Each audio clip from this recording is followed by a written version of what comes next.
a fedora. Maybe he's a little too young to wear one right now. Well, one of the greatest players in all of baseball, Alex Rodriguez, is retiring today when the Yankees take on the Tampa Bay Rays at Yankee Stadium in the Bronx, New York. Here's a man who, over a 22-year career, hit 696 home runs, was just absolutely fantastic, but his career is going to be tainted somewhat by the use of performance-enhancing drugs.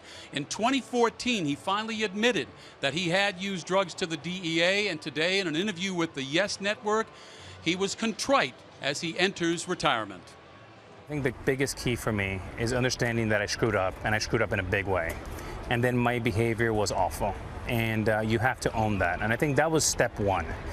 Step two was surrounding myself with the right people and making better decisions. Would you have been the same player if those things didn't happen? I think so, Michael. And that's really the most disappointing part about some of my unbelievably stupid decisions. If you think about the arc of my career, arguably you can say that my best 2 years were at 19 and at 40. And very rarely do you have that in a player. And I love the game, I study the game, and it makes my mistakes sometimes where I lose a lot of sleep. But the bottom line is I made a mistake. I try to do my best to learn from that. Alex Rodriguez's career numbers certainly qualify him for the Hall of Fame, just 4 home runs shy of the 700 mark, ranked 4th in all of Major League Baseball. He's got a whole lot of RBIs and runs scored, and of course 3,114 hits. So Alex Rodriguez will go down in history as one of the greatest players of all times. But in 5 years from now, maybe the voters for the Hall of Fame will think that because of the PEDs, he deserves to wait a little bit longer. Certainly, had he not done those drugs, he would have been a first ballot Hall of Fame. We'll be back with more Cubs baseball, and that man there, Jake Arrieta, gets the start in just a few moments.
Mercedes-Benz, the best or nothing. By Keller Graduate School of Management, learn loud. By State Farm, talk to an agent today at 800 State Farm. By Honda, start something special with a great deal on a Honda, now at your Honda dealer.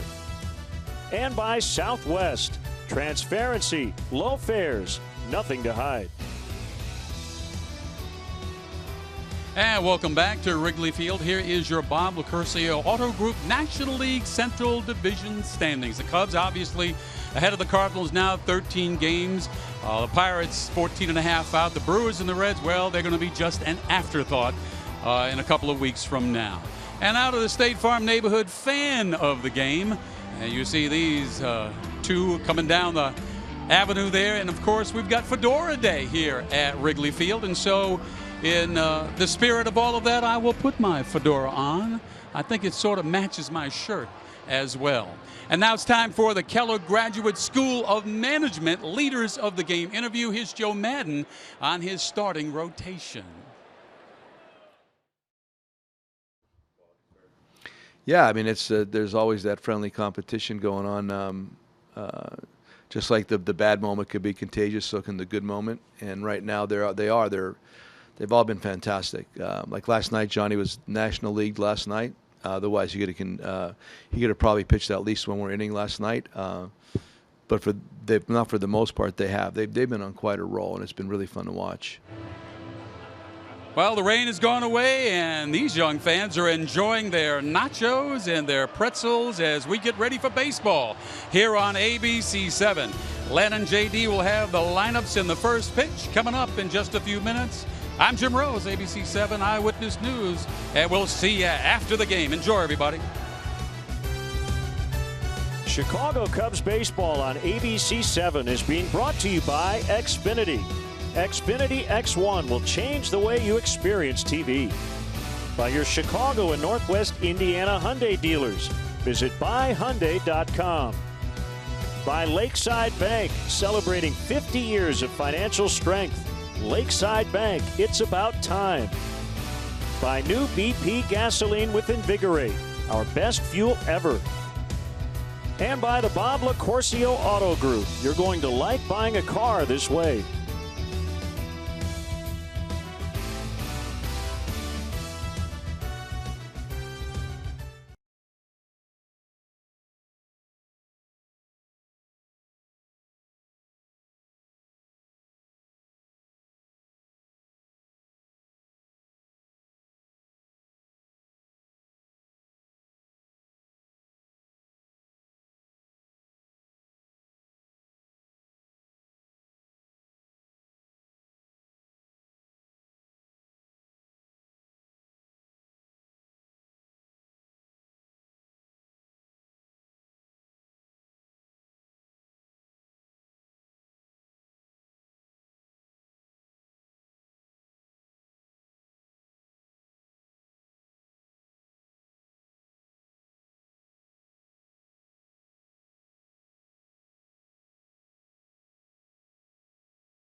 Brought to you by Southwest. Transparency, low fares, nothing to hide. By Ford, inviting you to visit your local Ford store or buyfordnow.com. By Instant Care, the medical care you need, the settlement you deserve. By Presence Health, compassion is our mission. And by Volkswagen. Disney's new movie, Pete's Dragon, the adventure of an orphaned boy named Pete and his best friend Elliot, who just happens to be a dragon. Disney's Pete's Dragon, now playing in 3D everywhere. With or without Helen Reddy? I was going to say, that's the story of our relationship. Today's HD broadcast is brought to you by Xfinity. Xfinity X1 will change the way you experience TV. JD, your Mercedes-Benz keys to the game. Yeah, wonderful at Wrigley. That applies to Arrieta and his opposite number here today, Adam Wainwright. Wainwright 10-1 in this ballpark. Arrieta with a sub-2 ERA here at Wrigley. Ground control, both ground ball pitchers have the second and fourth best home run rates in the league. That would be number 2 for Arrieta, number 4 for Wainwright. And line change, how about that outfield Cubs are featuring today? It's one we've not seen before. Contreras, Caesar, and Soler. Quick look at the ESPN 1000 Cardinals starting lineup. They're a half game out of the playoffs at the moment, behind the Miami Marlins. Carpenter, Piscotty, Moss, Molina, Jerko, Garcia, Grichuk, Wong, and Wainwright. Matt Holliday has a broken right thumb. He'll be put on the DL tomorrow. They're going to play a man short today, as Carpenter swings at the first pitch for the second consecutive game and fouls it off. Something he almost never does. Cubs defensively is brought to you by Chevrolet. We mentioned that different look in the outfield. There it is. Contreras left, Caesar center, Soler right. Infield, Bryant, Russell, Baez, Rizzo. Nothing new there really. Zobrist gets the day off. Montero behind the plate, and Arrieta doing his thing out there, 60 feet 6 inches away. College teammates matching up. Carpenter in the regular season 0 for 18 against Arrieta. 1 for 3 last year in the division series. Jake looking for his 14th win, 2.59 the ERA. League batting just 189 against him. So tough on both right and left-handed hitters. He's allowed just 8 home runs this year. Swing and a miss, strike 3. And he absolutely owns his old teammate. Weather at first pitch is brought to you by Four Seasons Heating, Air Conditioning, and Plumbing. For all the right reasons, call 866 Four Seasons. 76, feels warmer than that because of the humidity. And it's probably going to rain at some point again, hopefully in about 3 or 4 hours. Strike called on Stephen Piscotty, playing right. Wind has picked up a little bit, blowing out hard here last night. Much of the early morning hours, early afternoon here, the flags were pretty quiet. But they picked up a little bit.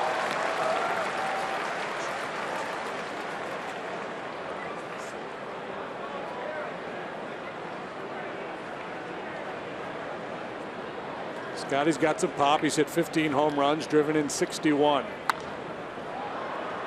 Let's get the umpires. Chris Conroy back of the plate.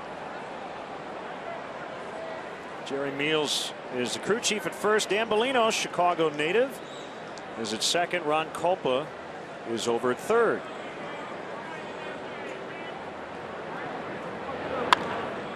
Boy, a high breaking ball on an 0-2, and he got away with it. That is not where he wanted it, but it worked. It stayed out of the happy zone. Sometimes if you hang it bad enough, it can be effective. Usually it's just a take. A lot of times that backup slider will get a swing and miss. This is supposed to be a curveball. Numbers high there to Piscotty.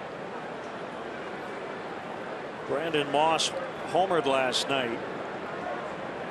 Not know the severity of the Holiday injury in terms of how long he's going to be out, but he does have a broken thumb after getting hit by the Mike Montgomery pitch in extras. Luke Weaver is scheduled to make his major league debut on the mound tomorrow, so Looks like that will be the roster move. They'll put Holiday on the DL and add Weaver to the 25-man.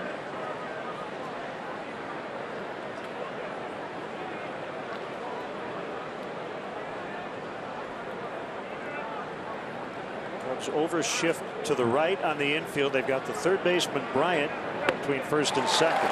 Swing and a miss, 1-2. Made the adjustment after that sloppy curveball. Snaps off a dandy there. As I mentioned in our open, Arrieta really focused on the heater last time against Oakland. Had 80% fastballs in that start. Very few sliders.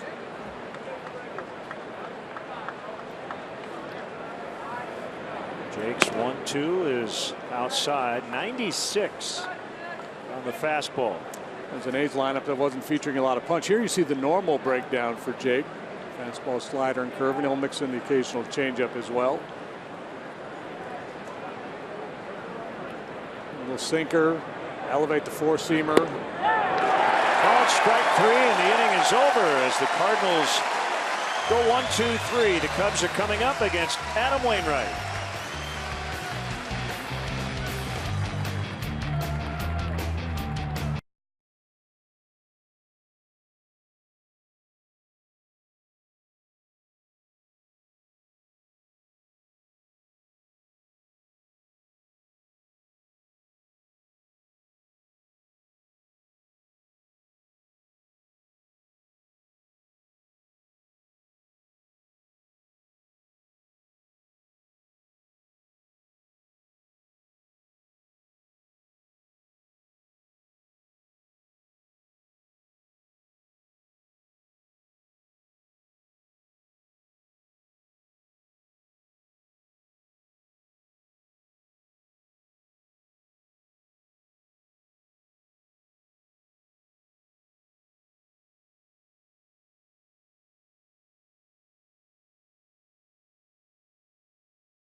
Starting lineup, as JD mentioned, some changes today. Matt Caesar leading off in center. Bryant, Rizzo 2 and 3 as we normally would see. Jorge Soler played a lot of right last year, and he's out there again today. Russell at short, Contreras over in left, Miguel Montero, Javier Baez, and Jake Arrieta.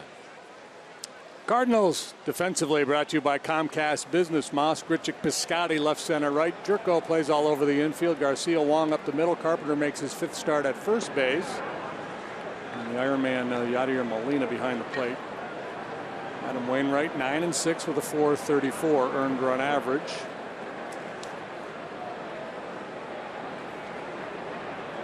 One from Wainwright is outside.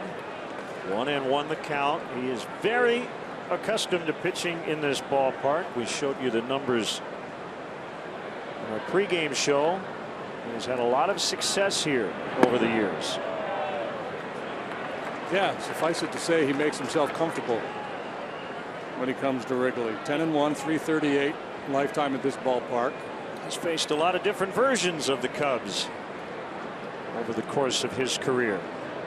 This is his 17th career start, 22nd appearance at Wrigley. Fair ball past Carpenter. Caesar racing towards second, and he's in with a leadoff two-bagger.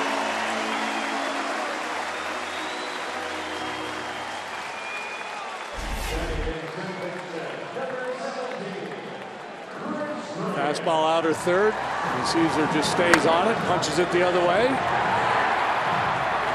finds a seam down the first base line.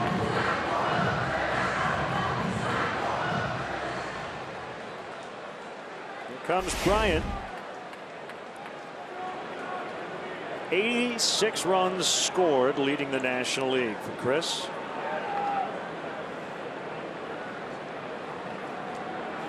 Two for 6 and a run last night. Those hits an infield hustle single in our Hooters hot play of the game, brought to you by the Chicagoland Hooters, the original wing joint.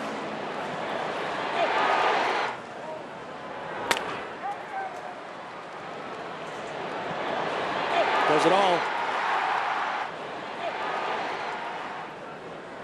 Plays the entire game. That play was challenged. The call held up.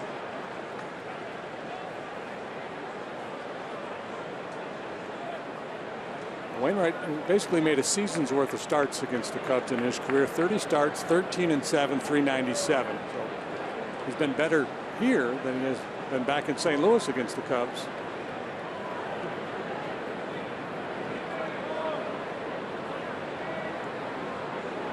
There's more wins against the Cubs than any active pitcher, and this will give the Cubs the lead. Back-to-back doubles to start it. Bryant knocks in Caesar, and it's 1-0.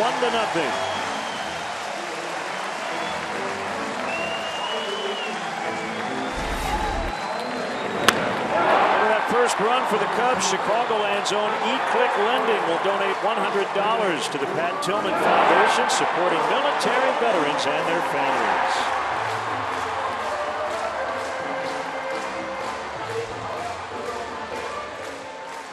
Great swing of the bat by Bryant. A little first inning ambush here against Wainwright. Jumping him before he can settle in.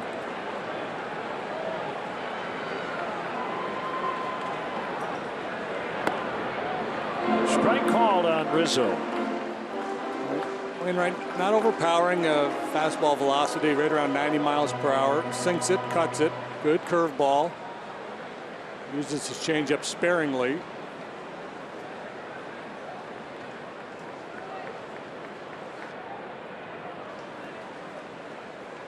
Really bright sky at the moment as the sun has kind of peeked through the cloud cover.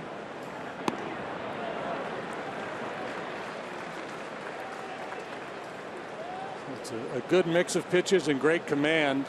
Has led Adam Wainwright to a very successful big league career. One of those fastballs will be sinkers. Talked to hitters and said, what is his out pitch? They would probably say the curveball. Yeah, that's one of the best curveballs in the game, no question.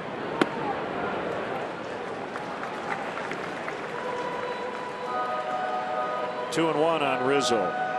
So Anthony with the bases loaded walk to end the game last night, his 16th game-winning RBI. That leads the majors. These early starts haven't bothered him a bit. He's hitting .314 with an OPS of 1,050 in day games.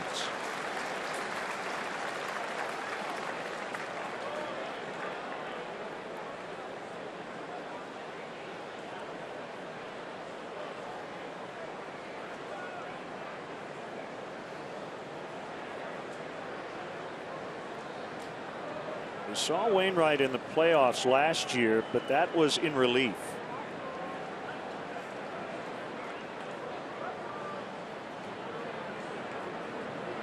Coming back from the torn Achilles as he walks Rizzo.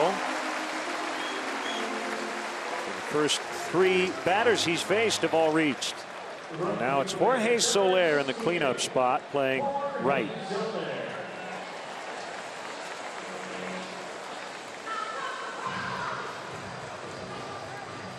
Once he got into that hitter's count, highly unlikely he was going to challenge Rizzo.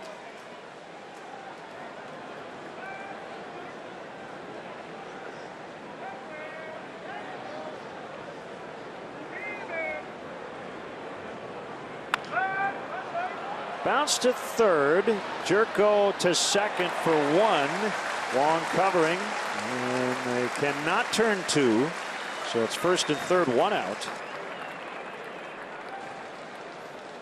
Smart play by Anthony there. Hard slide. You can still go after a middle infielder. You just can't go out of your way. And it's a good, hard, aggressive slide. He got down before the base, and then he made sure to hang on to the base. Dan Bellino, second base umpire, right on top of the play. Clean play.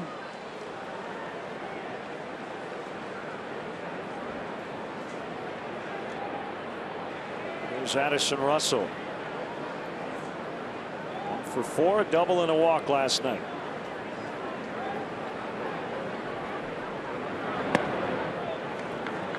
So a lot of coffee cups in the Cubs clubhouse this morning. Many of the players showed up later than normal. Next week will be American Legion week. Joe will basically ban the players and a lot of his staff from coming to the park too early. That one thumped out into left center, and it'll one-hop the wall. Bryant scores, Soler to third. It's a double for Russell, and it's 2-0. That's a triple-double here in the bottom half of the first. Caesar's not really all that well struck, but the other two, Bryant and Russell, very good contact off Wainwright. Ball's down. He got that low ball in the air with authority.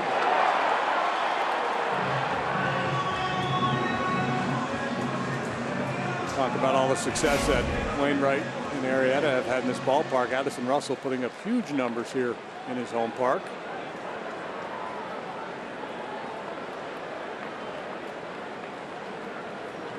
Some issues getting going.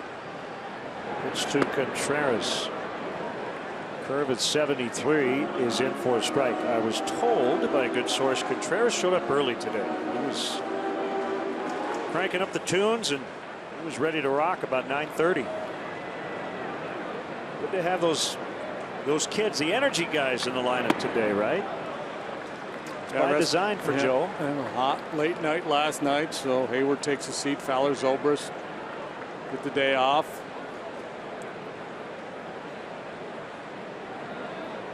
These young guys, they're immune to it.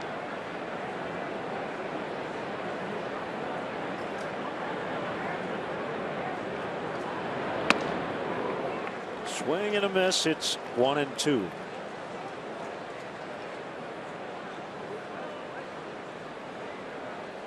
Well, this thing kind of hovers over what happened last night. The Cardinals have lost 2 of their everyday players here recently with broken right thumbs on hit by pitches.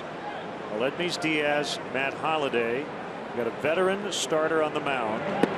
Swing and a miss, strike 3. Do you expect some retaliation? Even though it wasn't on purpose. I don't know that I would expect it. I would not be surprised. It's kind of been the MO with the Cardinals. You get one of our guys, we're going to get one of yours, regardless of intent. That's the challenge. That's the challenge for the Cardinals. First priority is winning the game. They're in a battle for a wild card spot. If the game situation allows it, would I be surprised if Wainwright took a shot at somebody? No. Side on Montero.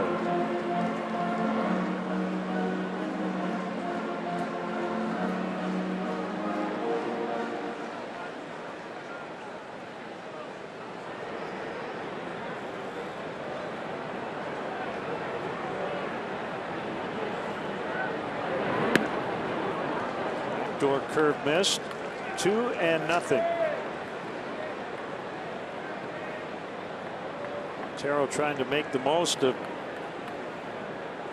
his playing time these days.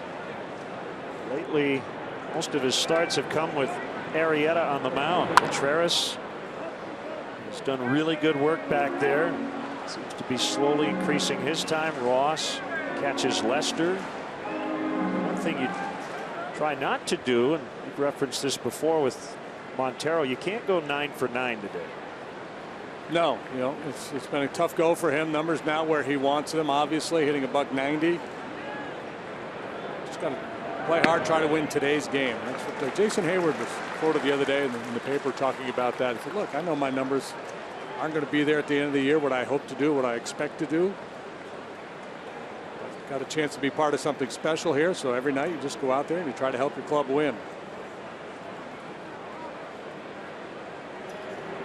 It's tough for a veteran like Montero.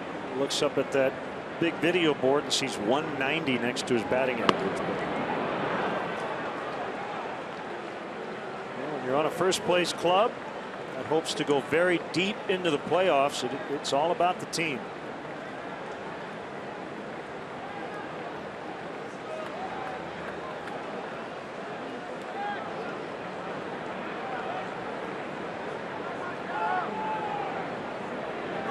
Two pitch.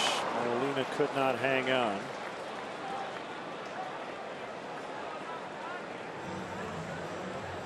Another chance for Montero. You know what it is, Len? What is it's like it? the law of the jungle. The strength of the wolf is the pack, and the strength of the pack is the wolf. I like it. Are you quoting somebody, or did you come up with that yourself?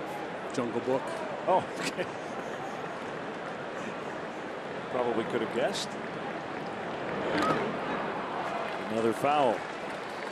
Did you stay up extra late last night to find that? No. No, it's a motto that I try to live by.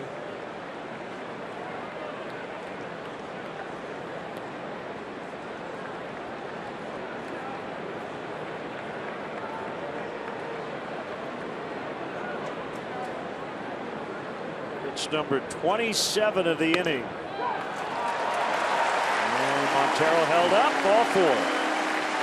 Wainwright wants to know where the pitch was. Cardinals very frustrated at the end of the ball game last night. The walk-off walk to Rizzo thrown by Zach Duke appeared to be in the strike zone. They didn't get the call. This one's high. Not only have they put 2 on the board, but they're making Wainwright work awfully hard here early on a very sticky day.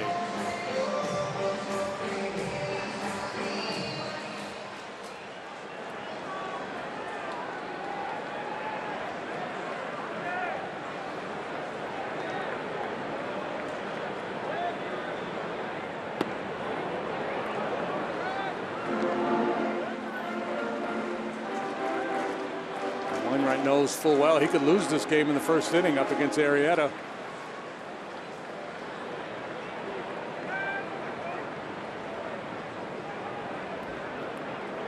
Baez just 3 out of 31 his last 10 games. Oohing and eyeing this Wrigley Field crowd here lately with his defense. Came in late last night. The first 2 balls were hit right at him. He had them chanting his name. Yeah, he's becoming a Wrigley Field favorite, and I loved his reaction when he heard Javi, Javi. He loved it.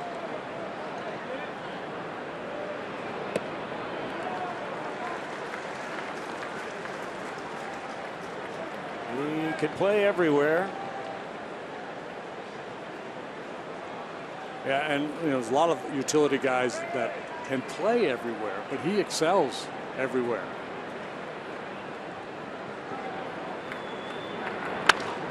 On the ground to third.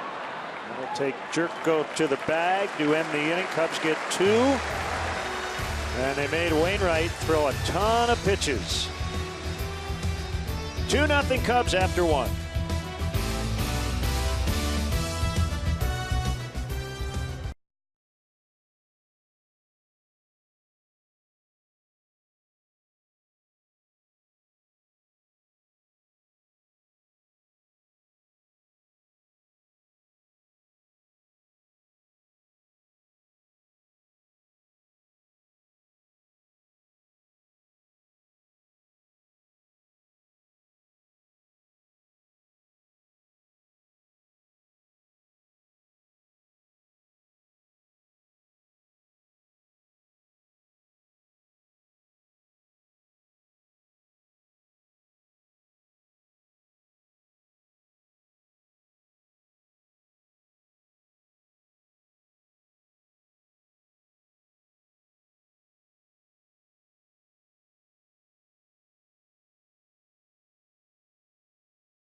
been painting the corners.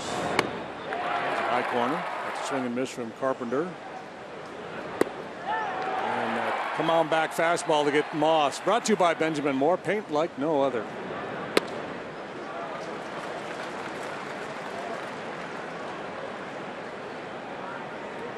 One strike on Yadier Molina.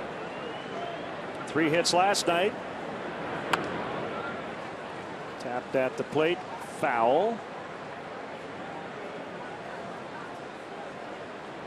Losing Holiday, and Holiday not having a particularly good year, but still a very dangerous bat out of the middle of their order. Hit 19 home runs. Molina 3 out of 19 in his career against Arrieta.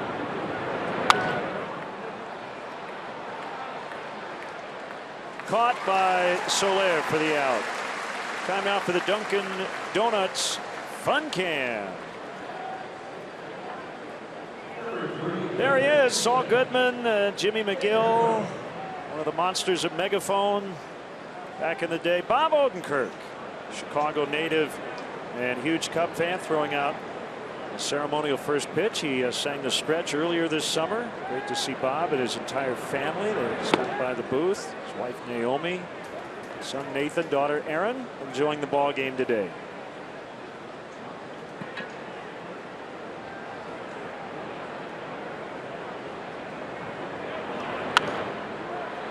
Jerko pops it up over near the Cardinal dugout and out of play.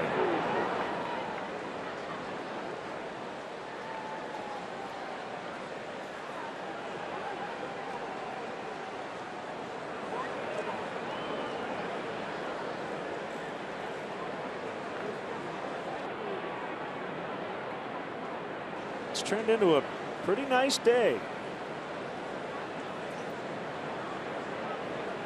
Forecast did not look good.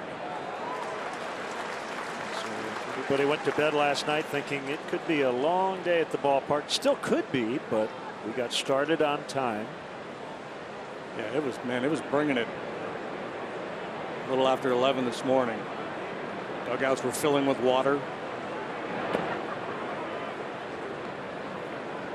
2-2 on Jerko.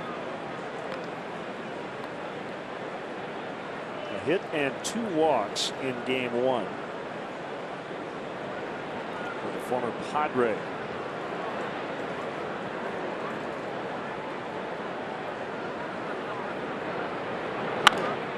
On the ground to third.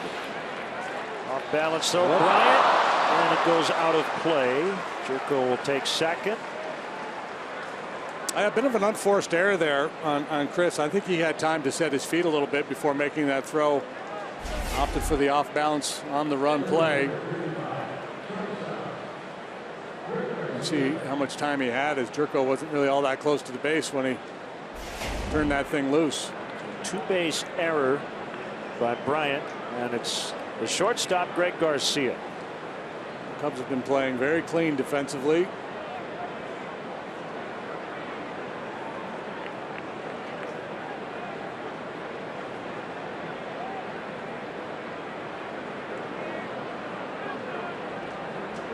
Quiet 0 for 5 last night.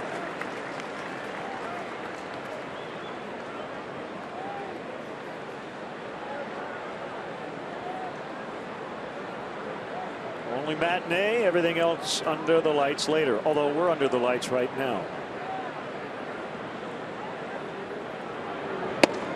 So everything else an evening start. Today's Friday, isn't it? Yes.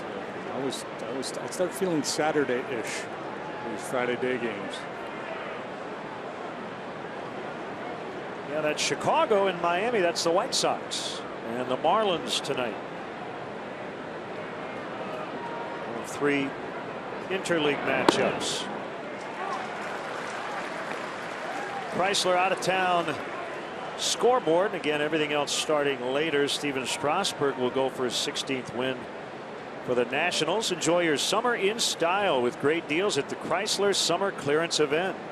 Pretty convenient week for the Orioles. They just played 3 in Oakland, lost 3 out of 4, by the way, but they can stay in their same hotel. They play the Giants starting tonight. the Major League schedule for the Orioles this Yeah. week makes sense. And you say that in a way that leads us to believe that a lot of times it doesn't make sense. We'll let you infer however you wish. It's tough now with interleague play. 2 and 4 game series to try to get a schedule that makes everybody happy. No, it's impossible because by our nature we like to complain. So we're going to find, no matter how good it is, we're going to find that weakness. You're going to be kidding me. We got to go from Milwaukee to San Diego.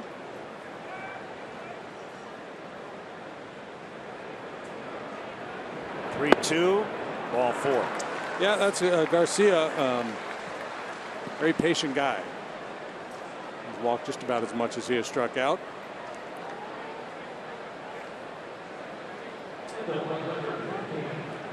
It was during your time in the big leagues. I think the schedule was about as perfectly set up and as symmetrically set up as possible. Yeah, it was. Home and home 3 times within your division, twice outside of the division when it was NL East and West, the American League East and West. And when you went to LA, you went to San Diego and San Francisco. Usually out, yeah. Always on the same trip. Go out there, go 2-7, come limping home.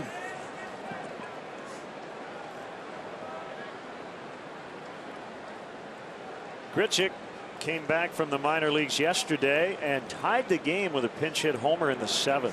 The 8th Cardinal to have a pinch hit home run this season. They've got a club record 13. And they're 1 away from tying the major league single season team record. 8 different players have hit a pinch hit home run for the Cardinals this year. Yeah, and the pinch batting average of 350 something, I believe.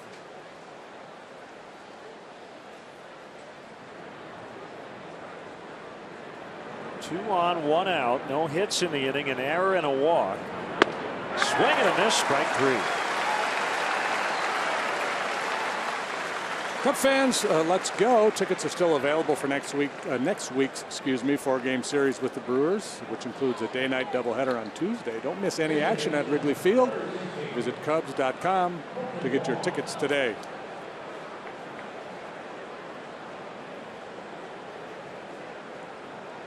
Cubs drawing big crowds each and every night, up over 40,000. Just about every night. 53rd start at second for Colton Wong, his 62nd start overall. Spent a brief period back in the minor leagues earlier this year.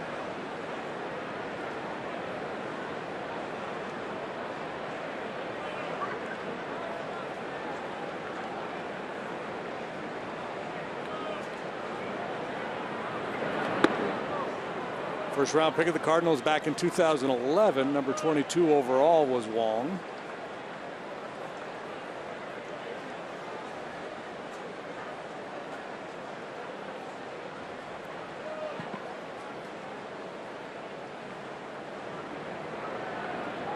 They have a lot of team speed. He's one guy that can move around the bases pretty well, steal some bags for you.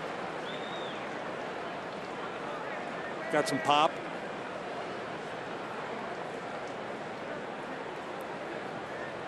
Arrieta looking for his 70th career win and his 50th as a Cub.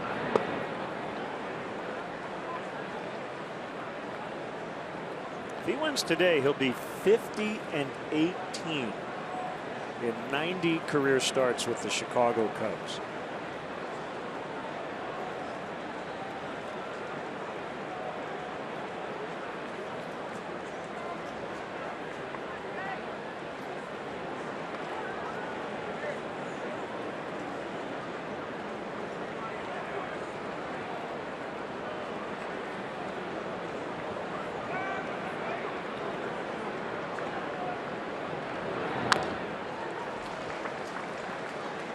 The other thing about Jake has been his ability to keep the ball in the ballpark. He's already made 3 full seasons worth of starts as a Cub. 89 starts going into today. He's allowed 30 home runs. Yeah, just 8 this season.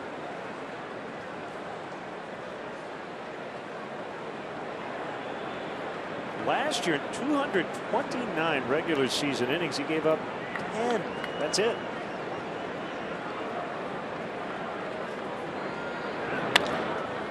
On the ground, it's Baez, and that's the inning. Error and a walk. Still no hits for the Cardinals. It's early. After an inning and a half, 2-0 Cubs.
SLN.com brought to you by Jeff Vukovich, your local Nationwide agent, serving the area for 38 years. To join the nation, contact Jeff at jeffvuk.com. Nationwide is on your side. Great to have you with us today as the Cubs go for their 11th consecutive win. Last time they had an in-season double-digit win streak prior to this 10-gamer was a 12-game stretch, 2001.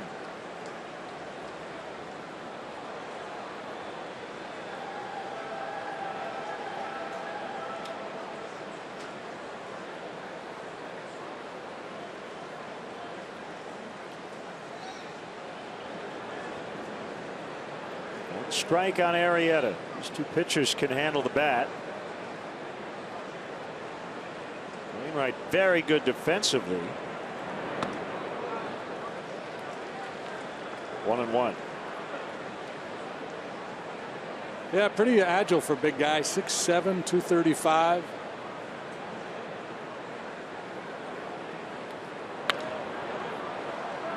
Donald out of play. Disney's new movie Pete's Dragon. Discover why some secrets are too big to keep. Now playing in 3D everywhere.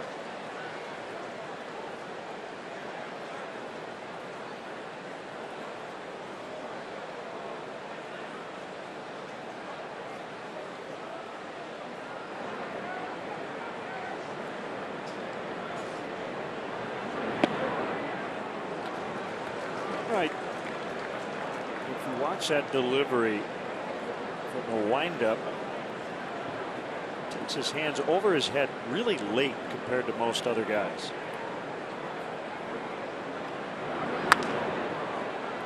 Out of the way. A lot of guys, as they're making that first step back, hands are going up over their head.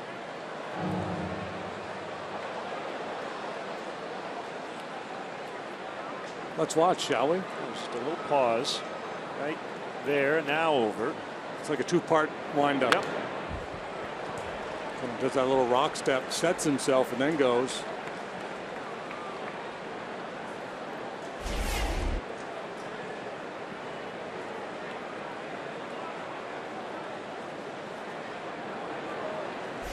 Clean mechanics. Doesn't overthrow.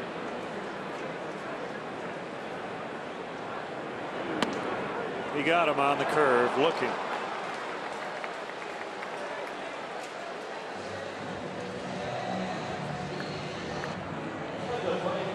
Career ERA of 3.10 and a winning percentage of 640, second best among all active pitchers, trailing only Clayton Kershaw, and that pitch does hang on to the inside corner. Strikeout number 2 for Wainwright.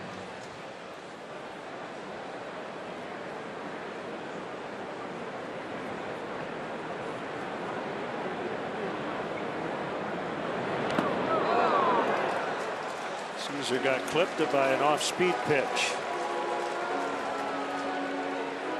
Yeah, it looked like he dropped his arm angle a little bit there. I don't know if it was intentional or not, trying to just create a little different look. Had to throw a cut fastball and grazes that front arm of Caesar.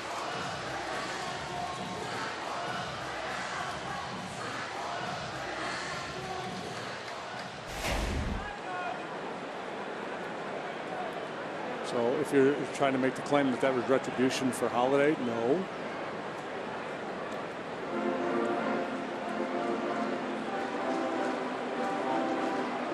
Again, Wainwright, a big right-hander. Typically, those guys are easy to run on. He has not been easy to steal against. There's a gapper for Bryant. Caesar will head home. Relay throw. 3-0. 2 innings, 2 doubles, 2 RBIs for Chris Bryant.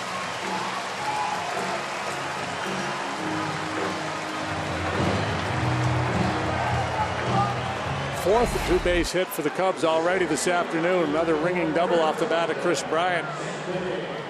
Caesar head down, chugging hard, gets the green light from Gary Jones.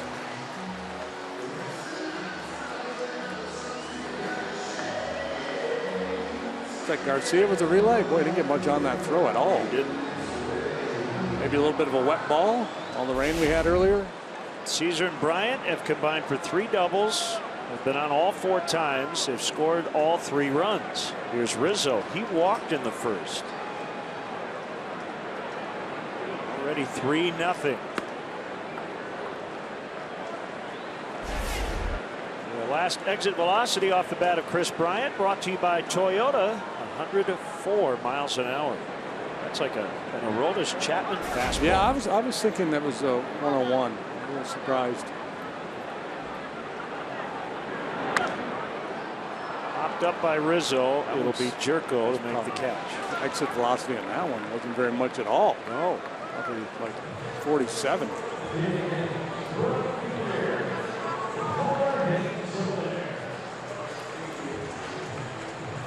Soler. So Wainwright, we've talked a fair bit about his success in this ballpark. His last 4 starts here, prior to this one, a 101 ERA, and he'd won them all. ERA has felt like 104. Yeah. I think that number was due for a little regression. We're seeing here today. And the big right-hander. Boy, he had a month of July, 3-0 with an ERA in the 1s. Got off to a slow start. Into center and a base hit. Bryant will score, and it's 4-0.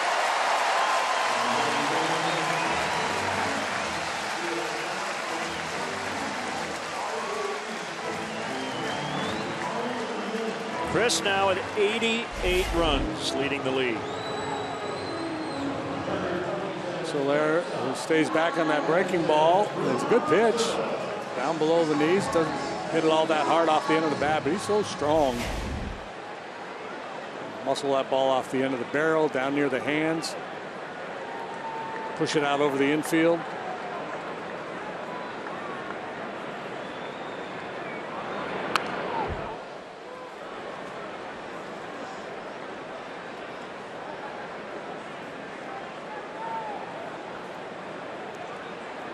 Pretty aggressive pitch by Wainwright for a guy who's already given up 4 runs. I mean, right down Broadway there to Russell. I guess I should say right down Addison.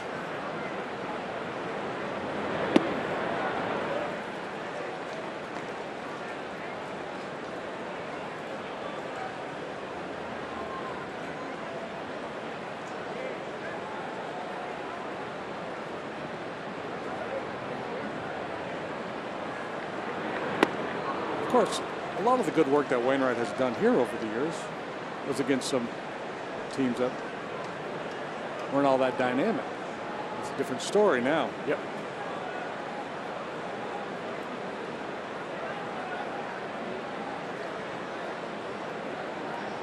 Is there a way to do what a guy's done against an opposing team?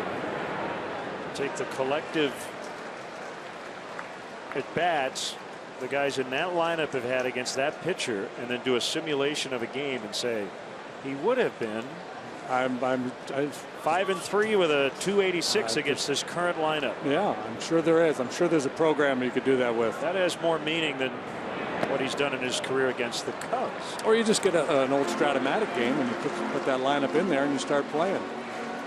You could have a Stratomatic marathon and draw your own conclusions.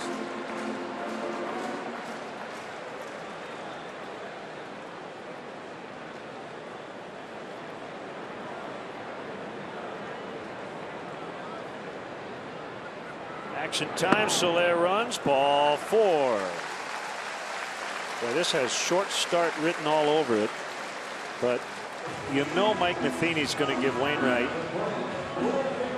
as much time as possible to figure it out today. He's at 50 pitches. Probably the one guy in his rotation he would give a little extra length to. I think he. And we've seen it from Wainwright in the past. Struggle early, then settle in, pitch a competitive ball game.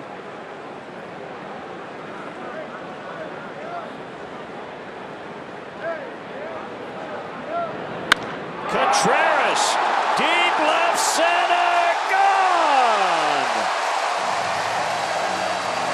That's a 3-run homer.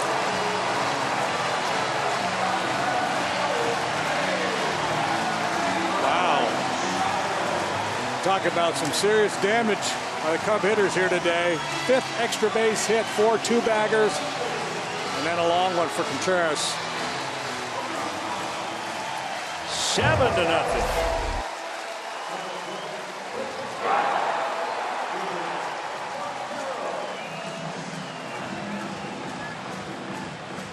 Down and through. There's your Toyota home run replay, number 7 for Contreras.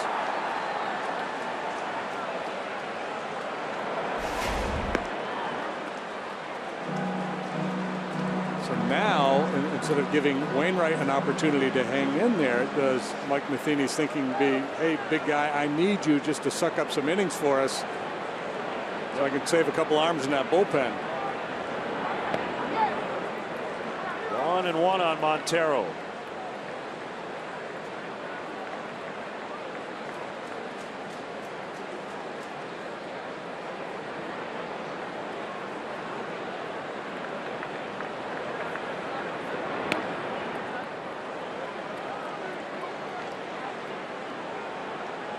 Three doubles in the first. Double single homer here in the second.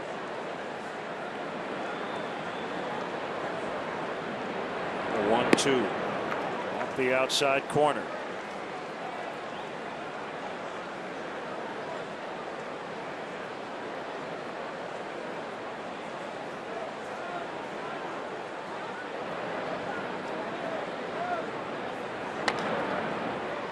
The ground to the second baseman. Wong will flip to Carpenter, and that'll end the inning. The Cubs score 5 times. 3 on this big swing by the rookie Contreras. 7-0 after 2.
7-0.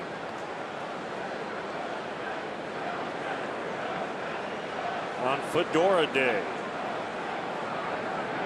Arrieta to Wainwright. Up 7-1 all time on Fedora Day. You can look it up. I'll trust your Baseball Reference frivolities section. Research. The starting pitchers are just, they get the schedule at the start of the year at all the promotions, and they all point towards Fedora Day. Seth Maness is up in the Cardinal bullpen, so Wainwright takes the at bat. Doesn't mean he will continue pitching. Bullpen coaches Blaze Hillsleeve spent a little time with the Cubs.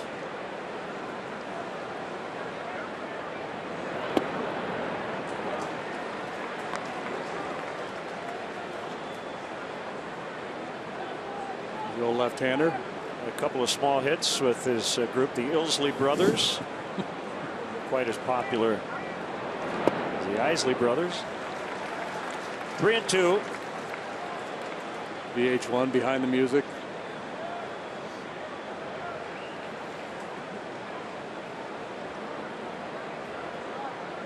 Second time he's allowed at least 5 runs in 1 inning against the Cubs.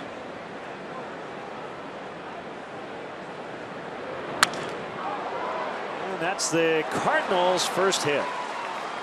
It'll be a broken bat.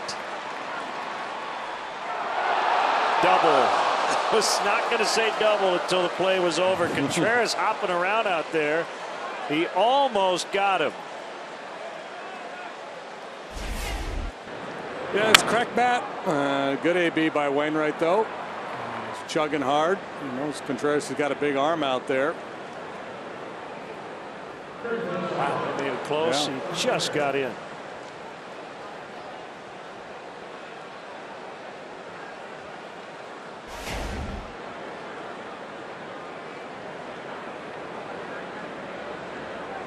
See, that's all Wainwright does is get extra base hits. He doesn't have a single this year. It's his 5th double. He has a triple and a couple of home runs. That, my friends, is a baseball oddity. 30th career double for Wainwright.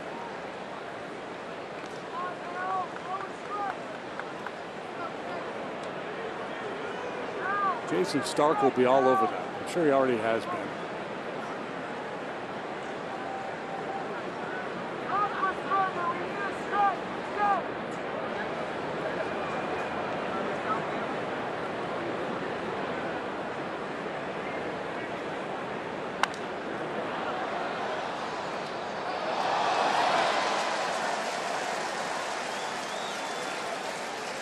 Fine play, young man. It's a good-looking dude there. Bald head, the glasses, facial hair. That's a quality look right there. Just need to give him a fedora.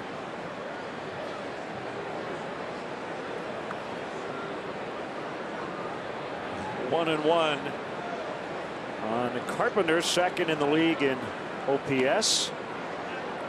Yeah, and if the Cardinals aren't down by a touchdown here, you know, Carpenter might be happy with a moving man over to third base in this situation. But obviously, down 7, he's not thinking in those terms at all. He's thinking about driving this run in, or at least working his way on base.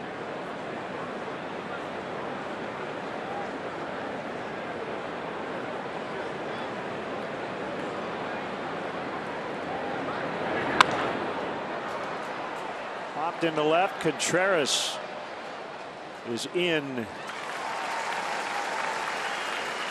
That's out number 1. Today's father-son moment is brought to you by Sport Clips Haircuts. It's good to be a guy with over 85 Chicagoland locations. Find yours at sportclips.com.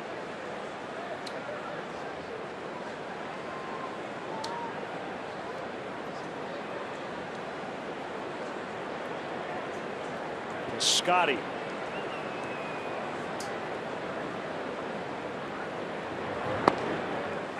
Swing and a miss.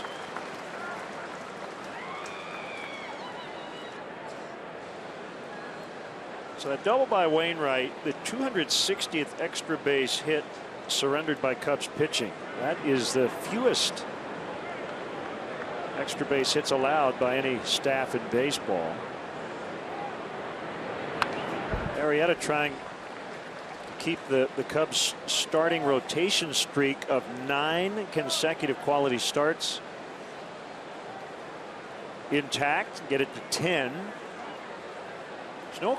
Well, how they had one earlier this year, but 20-some, did they not? Yeah, there's no coincidence that this quality start streak has coincided with the winning streak. Cubs starters ERA 1.24 over their last 9.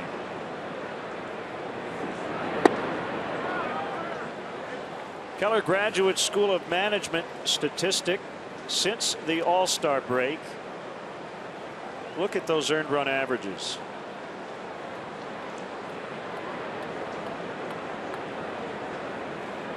And kudos to John Lackey. He has been up twice in extra innings. And just about getting into a couple of those games here at Wrigley Field during this winning streak, and then the Cubs would win the game before that came to pass.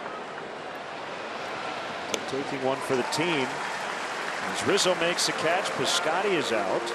Well, and the only bad one they've had, right, was the Brian Mattis when he came up from AAA to make that start against the Mariners. That was that Sunday night. John did get loose. Last night he was out there for a while playing catch in extras.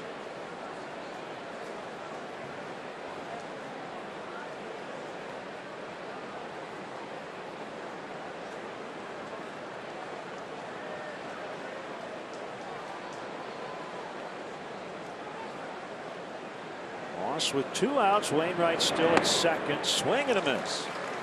And a curve.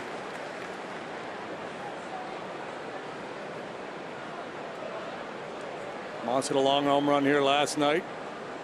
His 19th. First one he's hit off a left-handed pitcher all year. He got John Lester.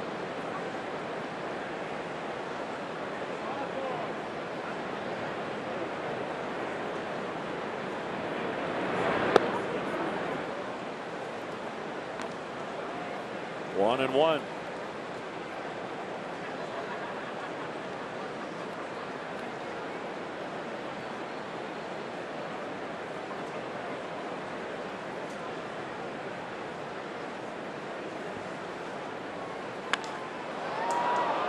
Left center, it's Caesar still going back, and he's got it right in front of the 368 sign. And that ends the inning. 7-0 Cubs in the third.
Chicago think eClick Lending, whether looking to purchase or refi, never pay lender fees at eClick Lending.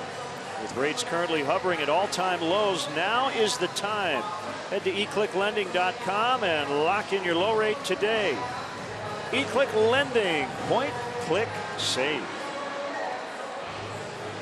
And this pitching change, and it's an early one, brought to you by Lakeside Bank.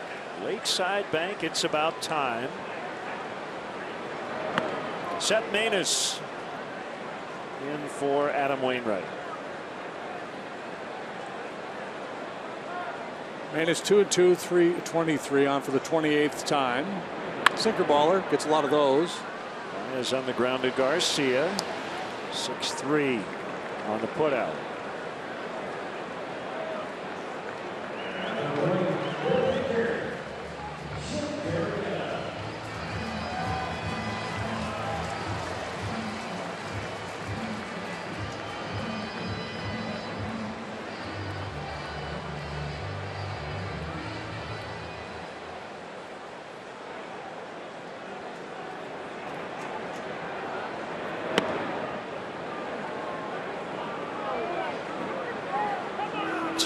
Did not like that call at all. Jake the hitter. And a base hit. Yeah, no big deal. Yeah, he likes to play the whole game. You know, most pitchers with a 7-0 lead wouldn't bother getting in the grill of a home plate umpire, but he's like, hey man.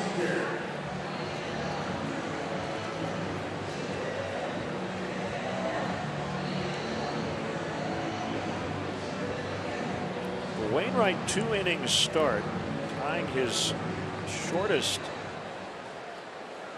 career start. Yeah, even when he's not at his best, he usually finds a way to battle through it. And as I mentioned earlier, pitch a competitive game, but he was over the middle of the plate a lot, and the Cubs jumped all over him.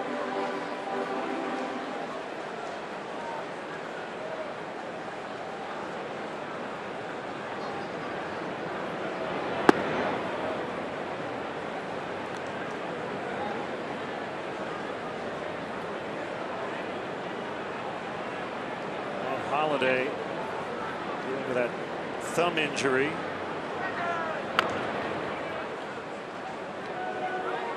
Chatting with Tommy Pham.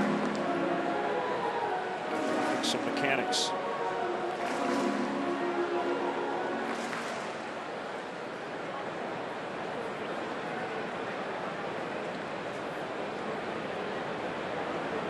I'm a big Matt Holliday fan. Known Matt over the years, just chatting around the clubhouse, batting cage. He's a really smart player. He's been criticized in the past for some questionable slides at second base, but he plays like a football player. Yeah, he plays hard. Really good hitter. He's had some excellent years. Literally and figuratively a tough break last night. 2 outs in the inning. Here's Bryant.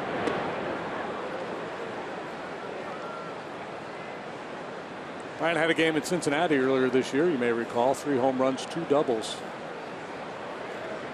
Something that had never been done before. He's got the 2 doubles out of the way already. And this will be working down below the knees with that sinker. Sinker change, slider. The other 2 innings start for Adam Wainwright was at home against the Reds, August 28th, 2013. Gave up 9 in a 10-0 loss. Smiling in the graphic, but I don't think he's real happy at the moment.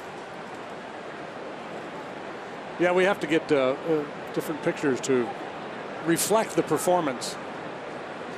See if we on photo day now around Major League Baseball, we can get guys to smile, and then, you know what, act like you just gave it up. Give us you just gave up 9 runs in 2 innings look.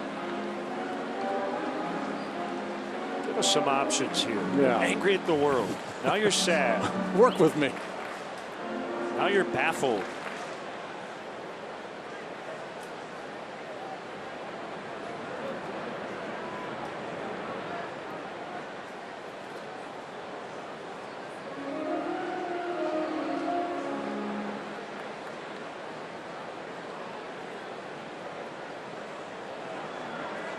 not sure, but I think we just got a weather report from Gary Pressey on the Oregon.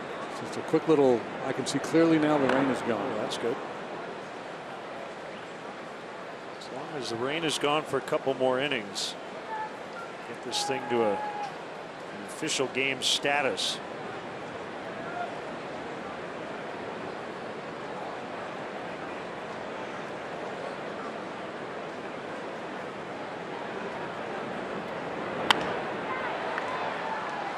Makes it out for the first time in his 3 at-bats today. Cubs lead 7-0 after 3.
For Wins Casinos escape the everyday.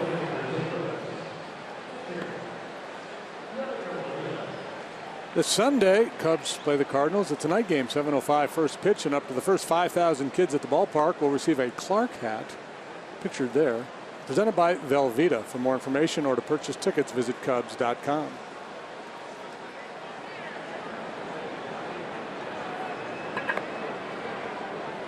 Failed to score in the 3rd inning, but they did not fail to score in the first 2 innings.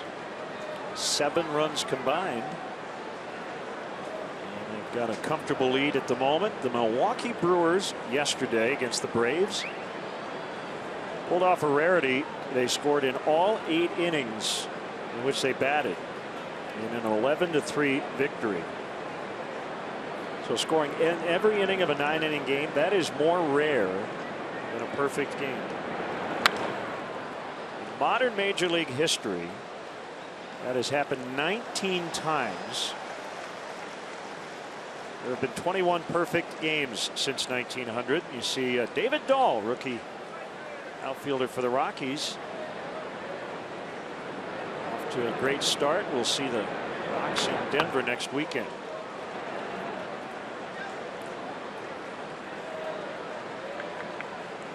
Quite an accomplishment for that young man.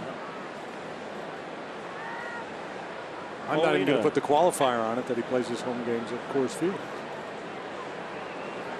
Career-long on-base streak for Molina. 24 games, hitting .379 during the streak. He had 3 hits last night. 10th time in his career against the Cubs he's had at least 3 hits. I wouldn't be surprised to see Mike Matheny get him out of this game at some point. Still just the 4th inning. Matheny probably feels like he's got a chance to come back in this one. They lean heavily on the veteran Molina. Catches almost every day. Long hot night last night. Back in there for the day game today. He's caught more innings than any catcher in baseball this year. 869 up to date.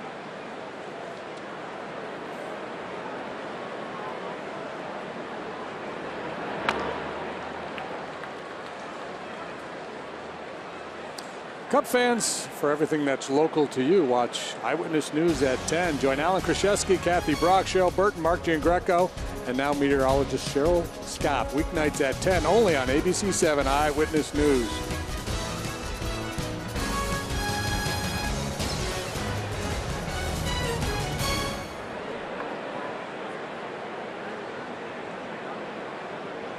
Arrieta's 1-2. He's punched foul out of play off to the right.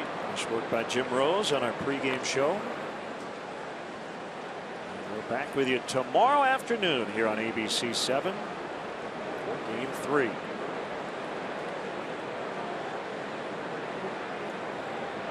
Well, the theory is that the more hitters see a pitcher, the more likely they are to figure them out and have success against them.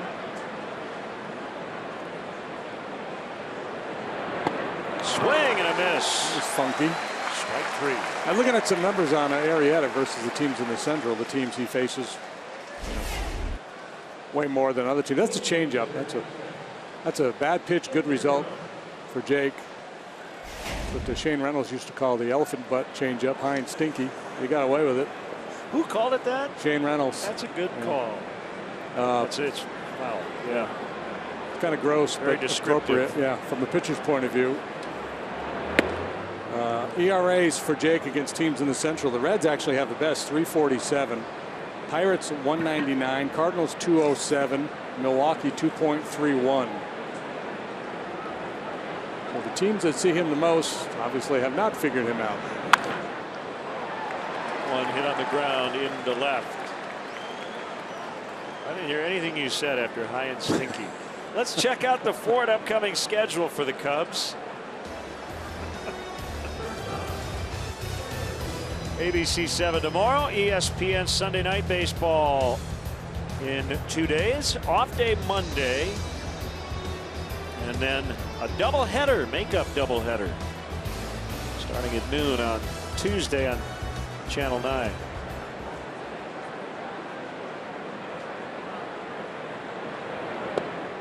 The combination of Arrieta and Montero has been easy to run against this year, but the score of this ball game kind of takes that out of play, and also the makeup of the Cardinal lineup. They don't have too many base stealers on their club.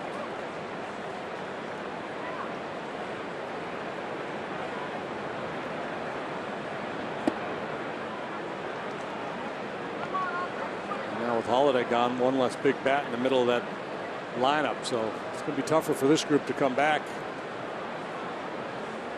without Big Matt. The other big Matt Adams on the DL as well.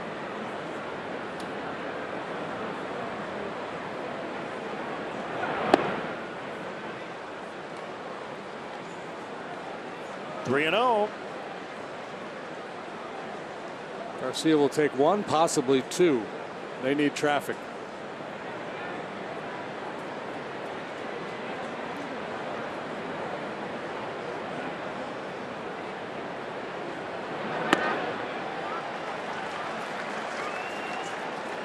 Something off the sinker. 3-1.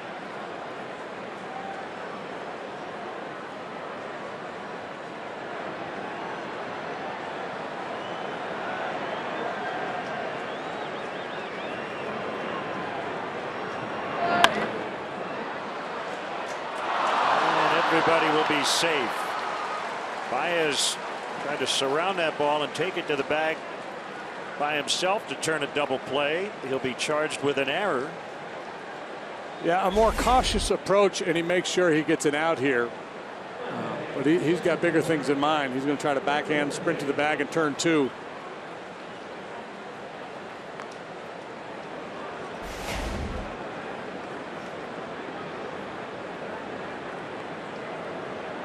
Here's Grichuk. And I think over the course of time, right, with more experience, he will recognize situations a little better. 7-0 lead, get an out. Joe will never take that aggressiveness away from a guy like Baez because it allows him to make all the great plays. Yeah, but but you definitely have the conversation that you just referenced. You talk about game situations, what the score is. Yeah, I mean, he is capable of making spectacular plays, and it wasn't like he was trying to be flashy there. He was just trying to be really quick and get two.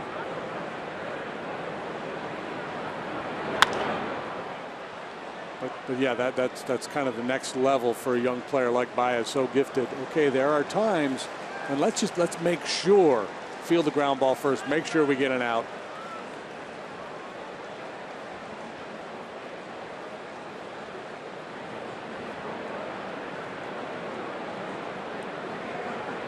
Cubs have committed 2 infield errors today. Bryant in the second and Baez here in the fourth. 0-2. We'll try it again.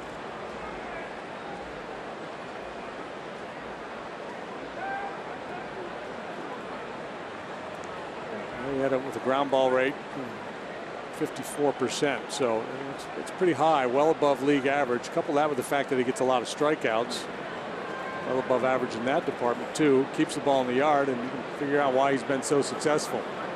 Weak contact, a lot of punch outs, very little slugging. This Tuesday, that would be the 16th, Cubs Brewers at 7:05, and up to the first 10,000 early arriving fans will receive a Joe Madden Manager of the Year bobblehead presented by Benjamin Moore. For more information and ticket availability, visit Cubs.com.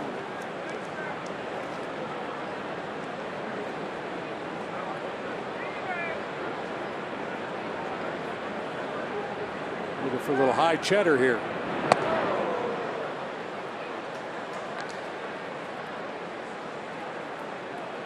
Started with a south wind at 5 miles an hour. Right now blowing straight out from the southwest, so out towards center. And this guy's certainly capable. Yeah. Grichuk went deep last night. He's hit 13. Called strike 3. Great pitch. Second time Grichuk has struck out this afternoon. Take a look at our Xfinity pitch tracks. After changing the eye level with the high heater, he goes back to the outside edge. Locks him up.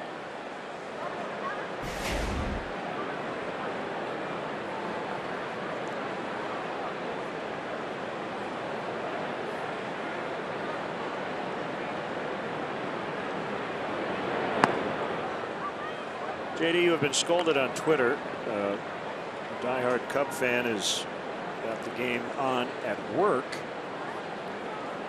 So you're making me laugh too much. I'm gonna get caught. Get back to work. Stop goal bricking.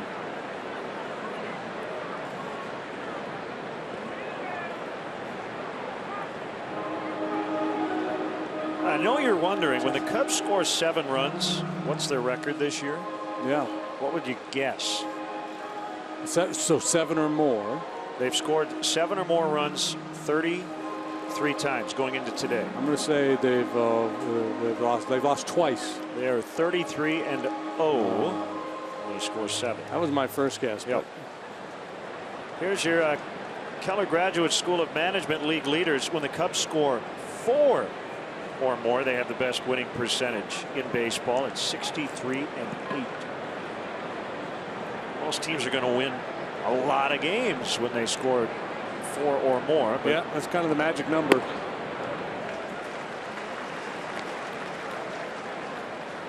It's currently 72-41, way out in front in the Central. 5 games better than the Nationals for the best record in the National League.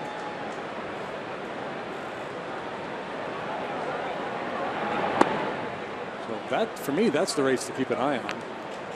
Central's pretty well locked up. To have that best overall record in the league, have home field advantage.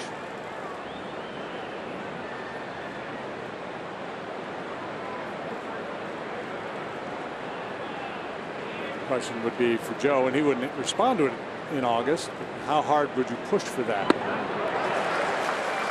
I think he would argue that he would favor rest over pushing too hard for that. Yeah, and I think it fits the theme of what he's done all year, in that everybody plays. You don't push the starting pitching too much, and the Cubs have still been able to win while doing that. So I don't think, yeah, he would change anything in September in that regard.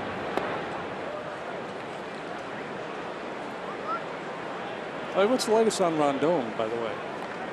Catch an update on him today? I think he was supposed to throw today.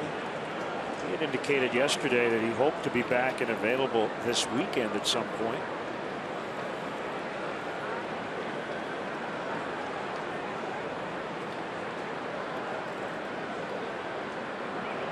Don't know if he actually did throw before the game because of all the rain. I would have done it inside. Ball 4 and they're loaded. So with a wind blowing out, and it's 7-0, but yeah, one swing of the bat and the Cardinals get back into this game. It'll be Jeremy Hazelbaker off the bench. Yeah, he's been good in the pinch for them. We talked about all the success they've had in the pinch this year.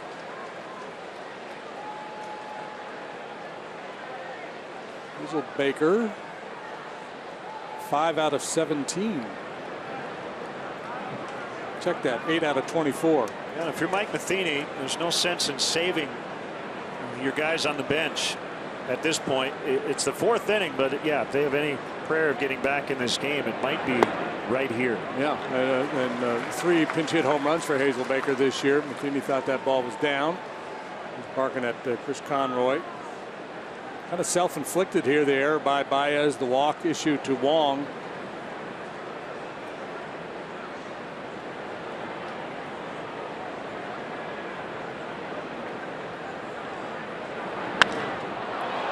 Left field, Contreras. Oh, almost got over his head. Ooh. But he made the catch, and the Cubs still lead 7-0 in the 4th.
Farm last year, Anthony Rizzo became a part of bobblehead history, going onto the tarp and then into the stands to make a catch against Milwaukee,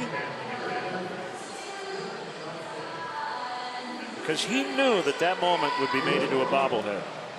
That's exactly what he was thinking after the play. His next bobblehead will not have a Cubs C on it. This is bobblehead worthy. A bases loaded walk like he did last night. Jonathan Broxton in the game.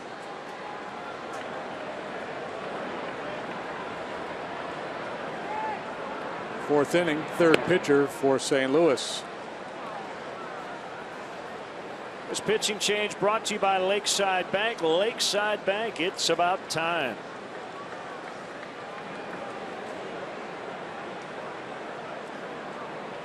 Broxton spent time last year, split time between the Brewers and the Cardinals.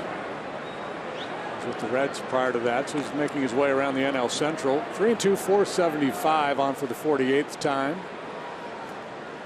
Came up with the Dodgers. Also spent time with Kansas City. Cardinals have him throwing his changeup more. Two-seam fastballs. First came up, he was a four-seam fastball slider pitcher. There's a good slider. So Molina is out. Alberto Rosario now catching.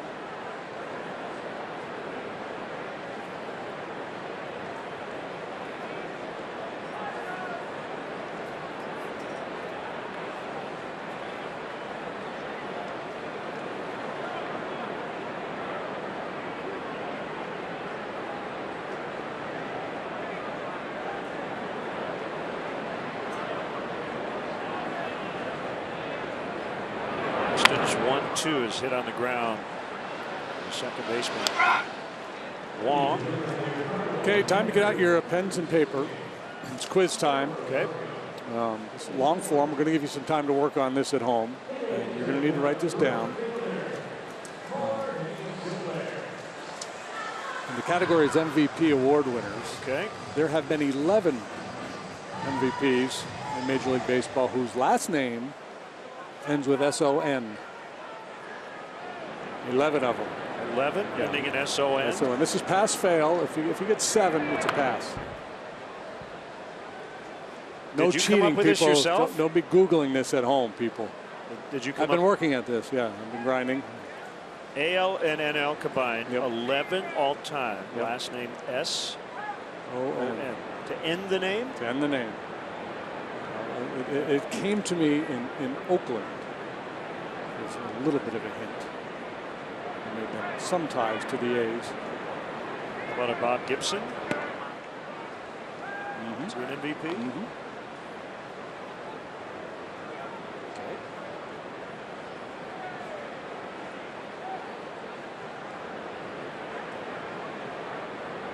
2 strikes on Soler.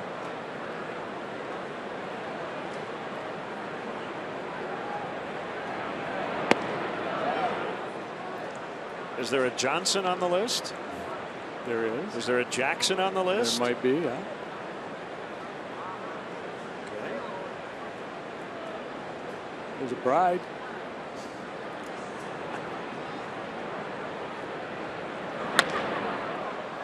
Big fella.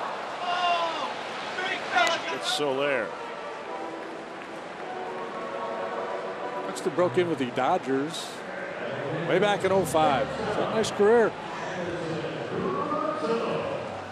How many Hendersons are on the list? Might be one. Okay. Ricky? How about a Donaldson? Sam? Josh. Oh, Josh.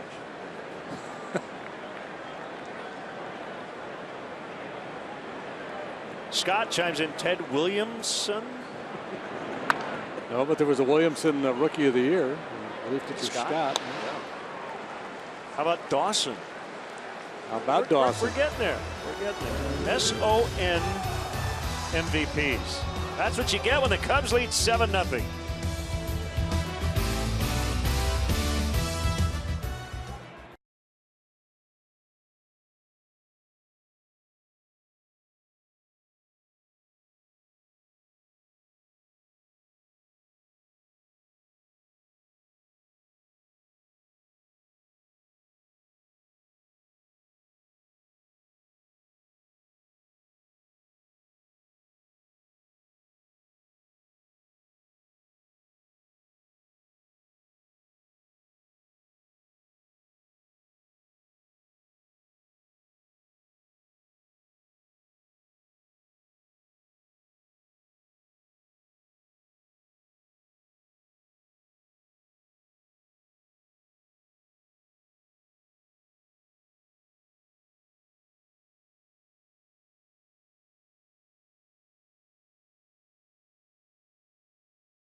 favorite bank, the Curious Bank. And Disney's new movie, Pete's Dragon, the adventure of an orphaned boy named Pete and his best friend Elliot, who just happens to be a dragon. Disney's Pete's Dragon, now playing in 3D everywhere. These guys were dragging when they got to the ballpark today. That movie got very good reviews in the paper this morning. Gets away from Arrieta as we start the 5th. 7-0 Cubs. Big Cub fan named Eddie from Seattle, who travels the world playing music. He mentioned 3 Robinsons. Are there 3 Robinsons on the list? Yeah, well done, Eddie. Yes. Jackie, Brooks, Frank. Correct, sir. Good call. How about Kirk Gibson? Correct, sir. So was it Bob and Kirk? Bob and Kirk. Okay. So how many we have? I think you've got all but 2. Wow.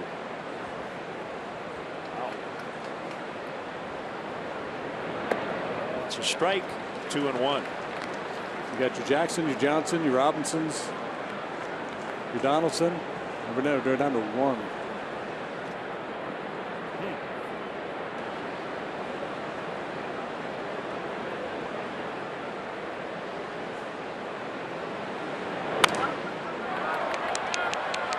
So the pass fail, we passed. Oh, yeah, definitely passed. All right. One more. Let's Is roll the it out. last name a common name? No. Johnson, Jackson, No, Gibson, none. Robinson. All right. That was well done. I'll show you the entire list here in a minute. Okay. After this battle of horned frogs. There it is. Donaldson, Henderson, Gibson, Dawson, Munson was the one. Thurman Munson. Very nice. If I were Alex Trebek, I would say something condescending like, "Ooh, no, you missed Thurman. How could you have missed So Thurman sorry. Munson? So sorry." Now I said Johnson, but I did not say Walter. So I kind of cheated a little bit on that. It's more of a is there? Rizzo to Arrieta, and he has still kept his college teammate hitless in the regular season. It's fair to point out he had a hit against him in the playoffs last year, but 0 for 21 all time in the regular season. Carpenter going, man, what do I got to do?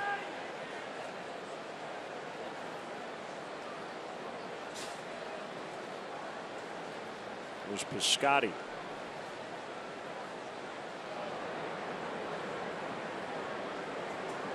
In the early days, I think the MVP award as it now exists began in like 1931. There was a Chalmers Award for a handful of years. That was from the Chalmers Automobile Company. And then there was something called the League Award. Okay. And that award, you were only eligible to win it if you had never won it before. That's why in the history of this great game, Babe Ruth only has 1 MVP award because that was during his era. He probably would have won 5 or 6 of them.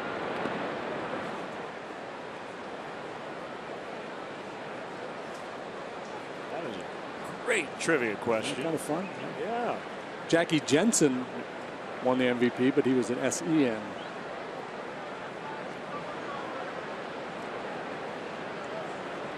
A tweeter brings up a really good one. A guy who'd never won an MVP. He is a Hall of Famer. High in the air to center and gone. Piscotty goes yard. 16, and they are on the board. Well, timing is everything. Had somebody done that last inning with all that traffic, it's a different ball game. Relatively harmless solo home run here for Piscotty. But the Cardinals do break through. Fastball, middle in, thigh high.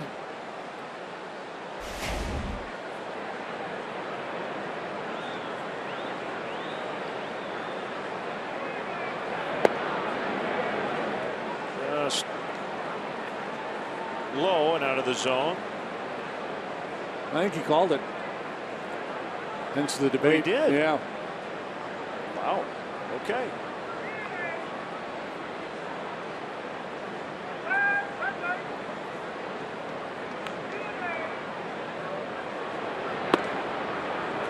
All right, you ready for this? So Hack Wilson was a Hall of Famer. He never won an MVP. All right. What does this tell you about the era in which he played? It was 1930. Right? And hang on a second. I'm going to find 1930 in the voting. 1930. 155 games. He had 356, 56 homers, 191 RBIs, slugged .723.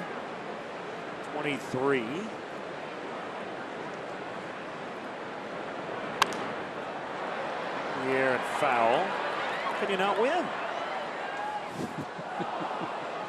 Who won? Rogers Hornsby, his teammate. That year, Hornsby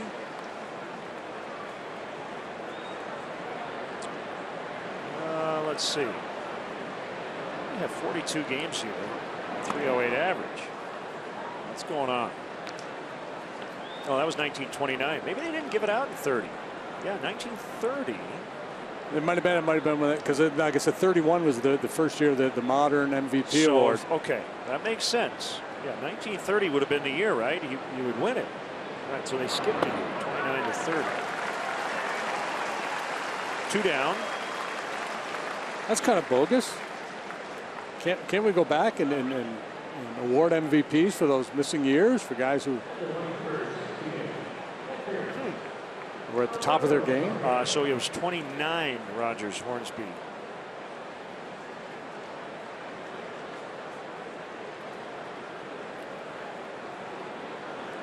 Hack Wilson had 380 that year. He had 8.4 offensive wins above replacement that year, trailing Ruth and Gehrig in Major League Baseball, So, tops in the National League. Yeah, so he would have, I think, been the MVP that year. They handed out that award. That's good to know. Rosario grounds to Russell to end the inning. Piscotty's homer gets the Cardinals on the board, but they still trail the Cubs by 6 in the 5th.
Cam Wilson Contreras. 3-run homer. That made it 7-0. We talked about how good Wainwright was at keeping the ball in the ballpark, but Contreras with a mighty swing of the bat.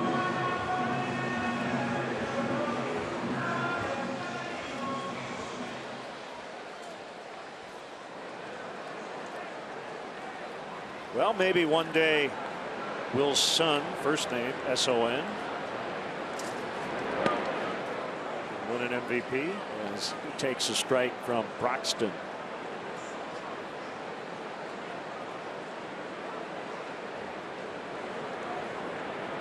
Home run, the second one for Contreras. On this homestand, he got Weaver of the Angels the other night. It's been a while since he had gone deep prior to that one.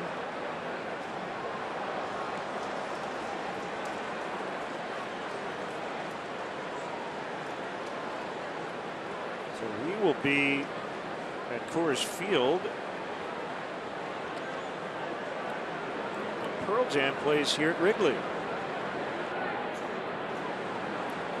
We're going to miss the big show here. Some friends who were at the Fenway extravaganza and said it was just awesome.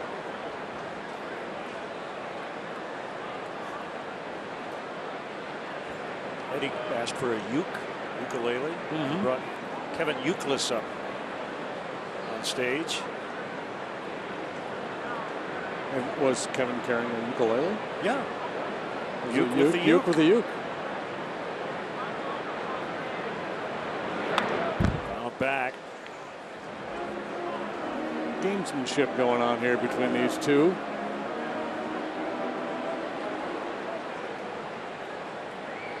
Well, got riled a little bit, reached back and found 97 in his back pocket.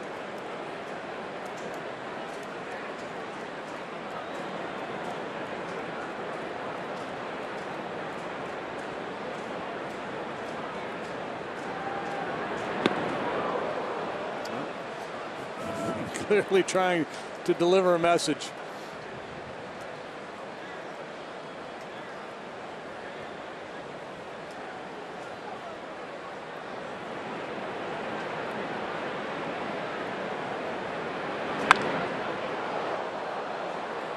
Rocketed foul.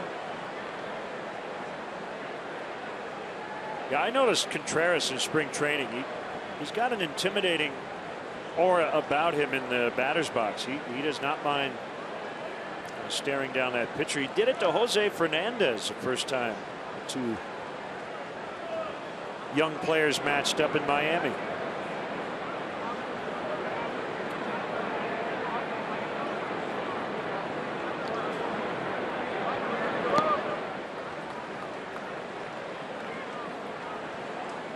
Yeah, there's not a lot of back down in him.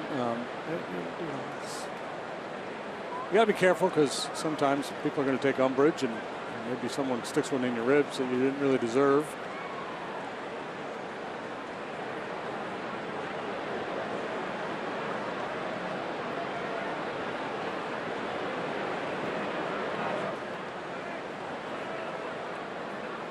Rosario, the catcher, is a good story. He's a rookie, 29 years old, long minor league career, getting his first taste of big league action.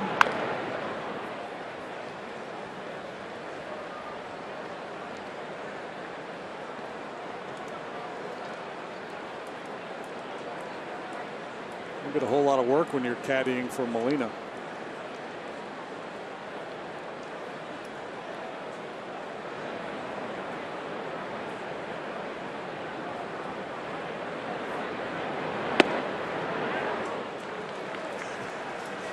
Two. Contreras shakes his head no. Buxton pretty deliberate, takes a lot of time out there.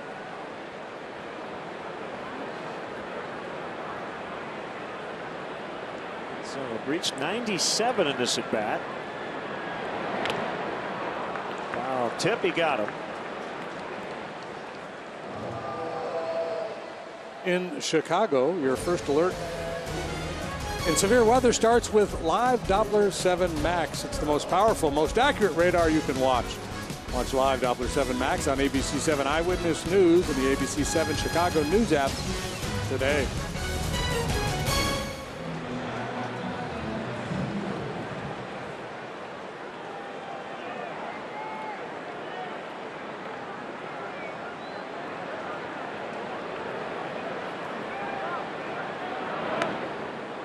A little bonus trivia for you. Okay. Again, the category MVP. Only once in baseball history. Has there been a season in which the MVP and the Cy Young Award winner in both leagues was the same guy?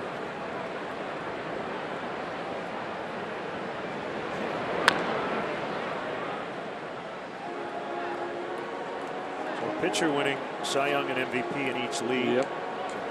It's happened once.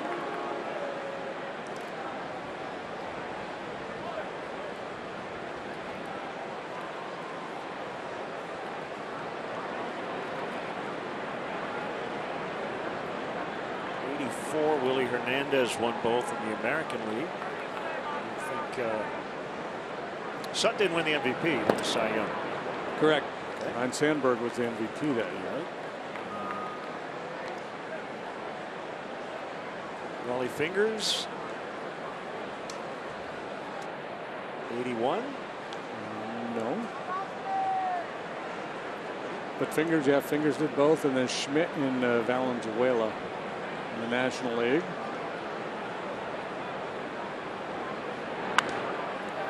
Now let's see. Now one of these guys was part of our last answer, part of our last question.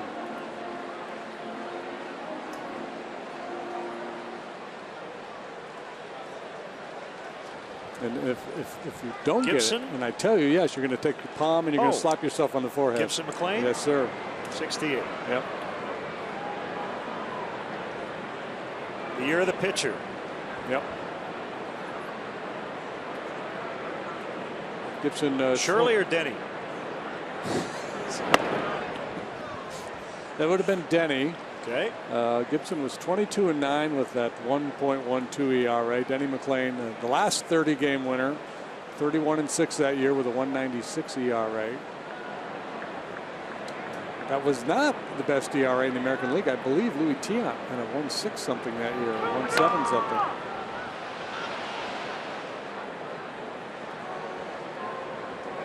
That's why they decided to lower the mound. And now there are some proponents around the game talking about doing that again. Lowering the mound a little bit. Trying to cut down on strikeouts, getting the ball put in play more frequently so there's more action in the game. The rising strikeout rate, especially late inning. You know, these power arms coming out of the bullpen. Carrying this one back near the warning track, just a couple of feet in front of there. Grichuk hauls it in.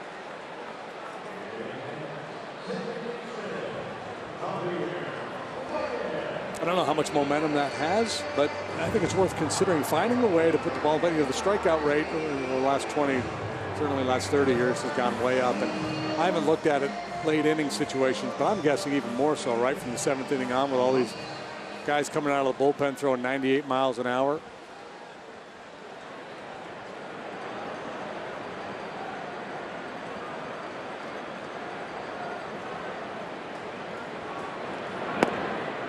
So, you know, you can understand the argument from those pitchers saying, so you're going to punish us, you're going to penalize us for being good. Well, if it's for the good of the game, if the game becomes a little more interesting to young people because there's more balls put in play and there's a little more action, then it's worth looking at. Jerko could not make a throw because he couldn't pull the ball out of his glove. It'll be a base hit for Baez. He's 1 for 3.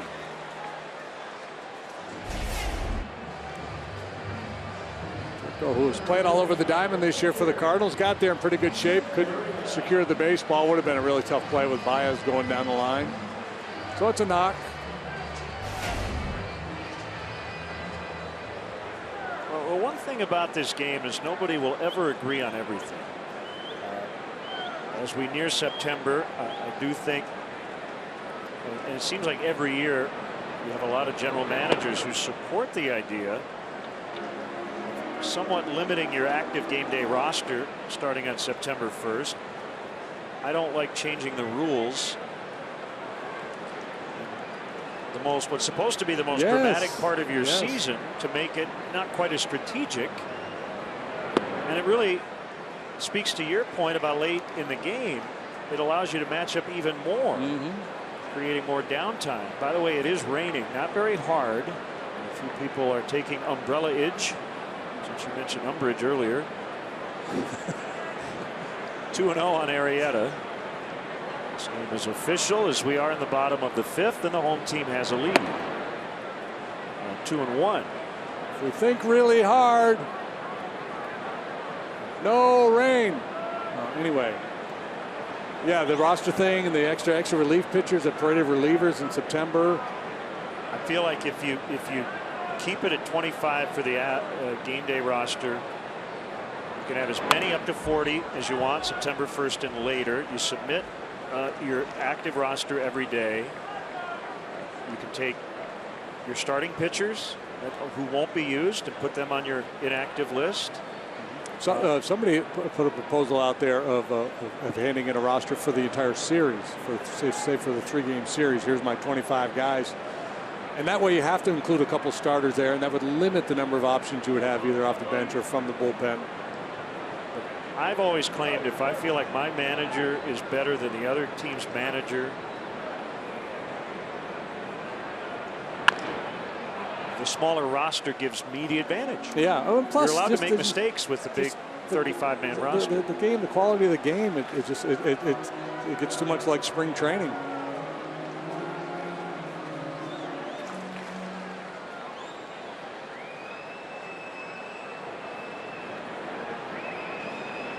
I think maybe in negotiating the length of the schedule, been ideas floated around about going back to 154. I don't think that'll happen.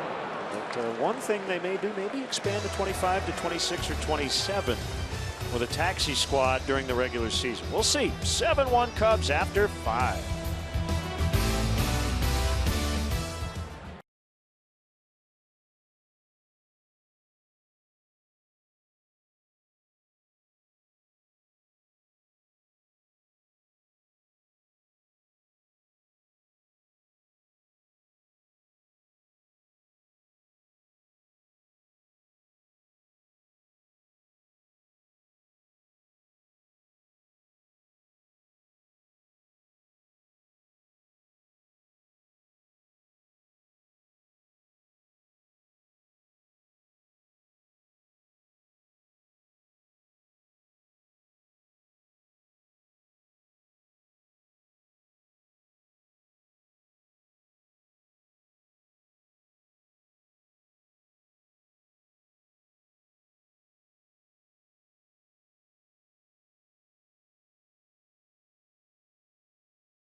And he's pitching today with that extra day as the Cubs were off Monday. ERA right around 2. He's given up 1 run through 5 innings so far. And the homer by Piscotty.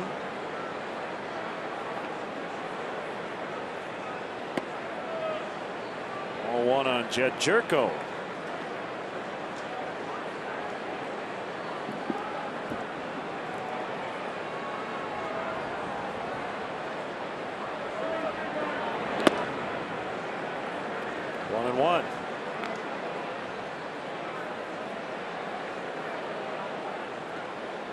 Justin Grimm up in the bullpen.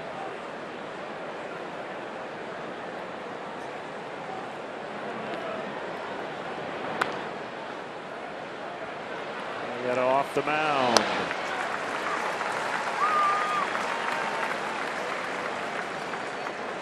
Right at 100 pitches, so likely this is it for Jake.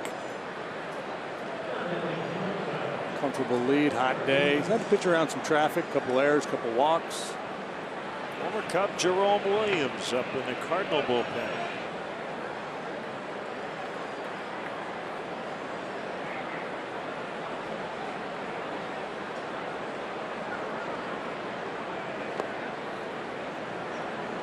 Low on Garcia. Just to finish up the thing about maybe expanding the rosters. The Players Association would like MLB to consider shortening the schedule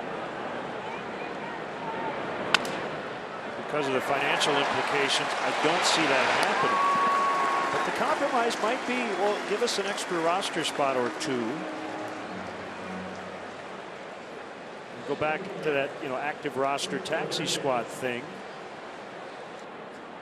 And we could give a few guys days off without sending them to the minors. Yeah, and same with the September call-up issue. Just because you may limit the number of guys that are active for a given game or series, those players would still be called up, still be earning service time and getting big league pay.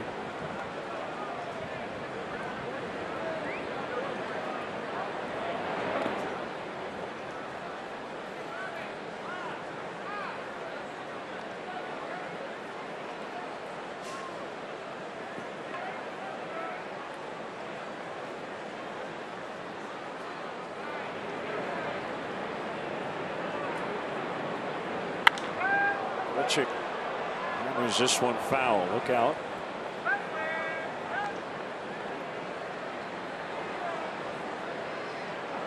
Batting average way down for Grichuk this year. He's actually striking out less than he did last season, but last year he had a very high line drive rate. Not this year, and that's why the batting average has suffered. Left center gap, and that'll get down. In and out of the ivy. It's a double for Grichuk. First time he's put a ball in play today. Yeah, he's had a couple opportunities earlier with a couple of men on base. In both of those instances, he struck out. This time he's able to line that ball to the alley. A 2-out double, and looks like that's going to be it for Arrieta.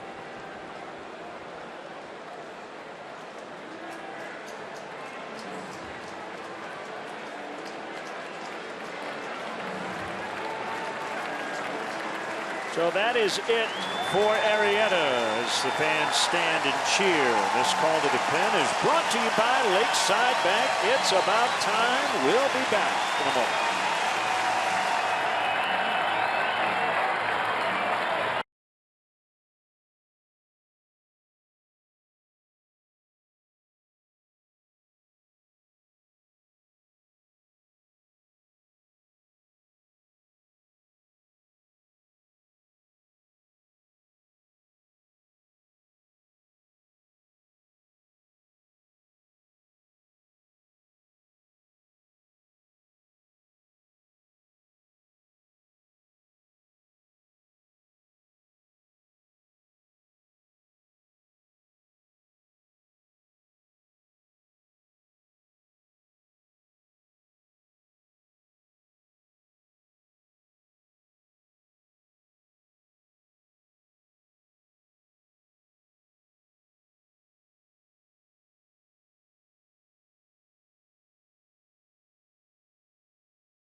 West. Transparency, low fares, nothing to hide.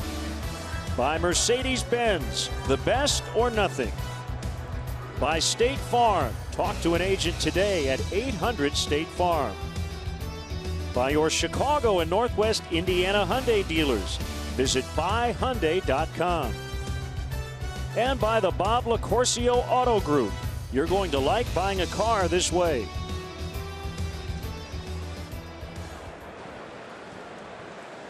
Justin Grimm. And at second, 2 outs, 6th inning. No sense pushing Arrieta too hard. Already over 100 pitches, so his day ends after 5 2/3 at 105 on the pitch count. Grimm on for the 48th time. Been chipping away at that ERA of late. Scoreless baseball over his last 12 appearances. Covering 9 2/3 innings, during which time he's only allowed 4 hits. Came in last night in the 8th with a man on, got 3 out with a punch out.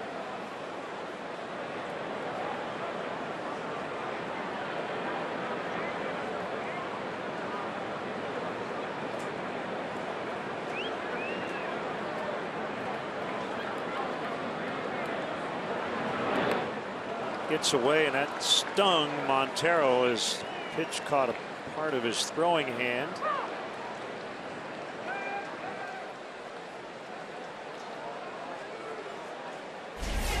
Runner at third and a 2-1 count. That's a nasty curveball. Ooh, off the wrist. Yeah, trying to do everything he can to get in front of that one. He got smoked.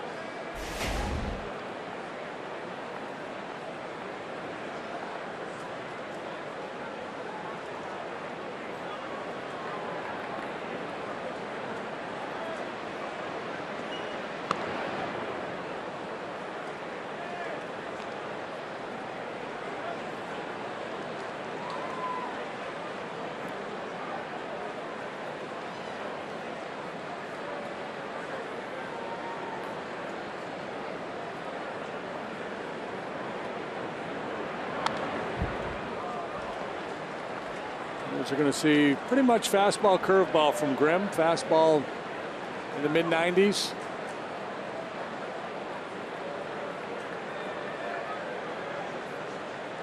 Real sharp swing and miss breaking ball, and does have a tendency to bounce it from time to time.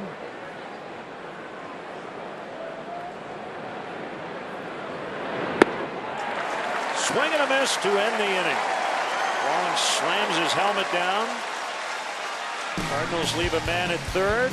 Cubs 7, St. Louis 1.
August 18th, Cubs play the Brewers. First pitch will be at 1:20 in the first 10,000 adults 21 and over will receive a Cubs floppy hat presented by Rum Chata. For more information and ticket availability, visit Cubs.com. SLNATCHN.com.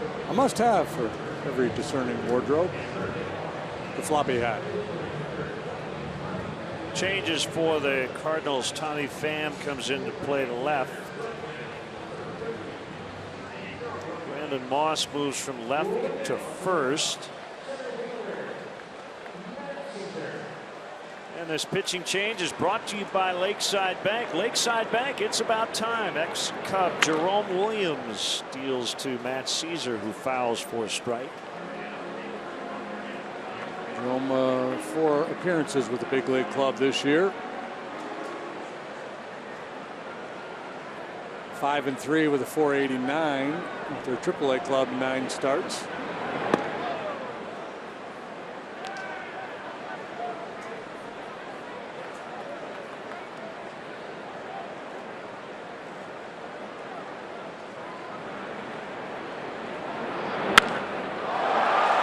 To deep left center, and that baby will go. It's 8-1.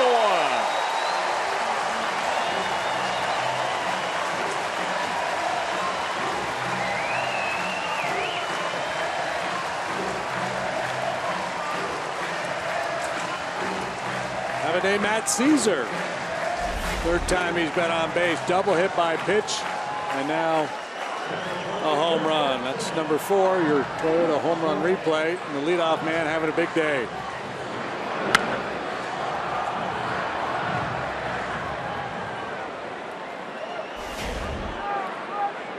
To a 7-run lead. Bryant makes a sinker for a strike.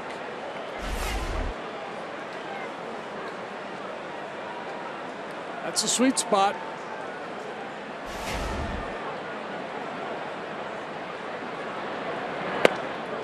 Change up from Williams, who wears that distinctive pink glove in honor of his late mother, Deborah, who lost her battle with breast cancer in 2001.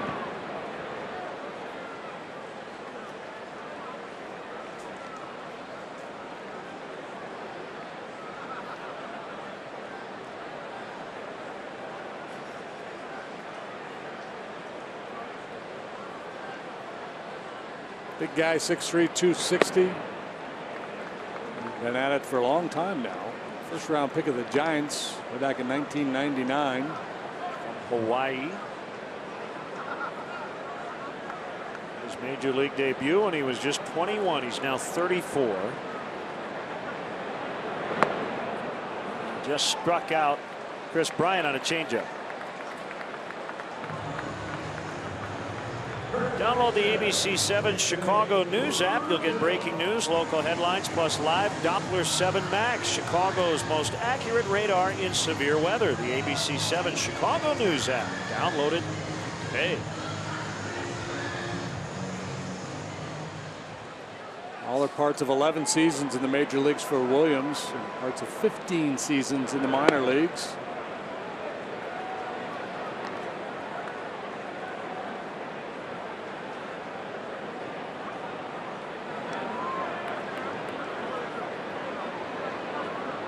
Pitch. Cutter is bounced foul. A-Rod in the lineup for the Yankees tonight. He's the DH. He's batting 3rd as they host the Tampa Bay Rays. This will be A-Rod's final game for becoming an advisor with the club. Work with some of their minor league players. Jerko in foul territory for out number 2. A-Rod said that he had requested to play 3rd base tonight, and his manager declined. Yeah, well, the Yankees are still on the fringes of the wild card. And Joe Girardi saw a story where he was quoted, so, Alex just has not been getting a whole lot of work down there. And his line the other day was that he's not there to run a farewell tour. I believe he said the same thing when Jeter was retiring. And I get it. I mean, it's a competitive situation. You don't want to do anything to weaken your club's chances of winning.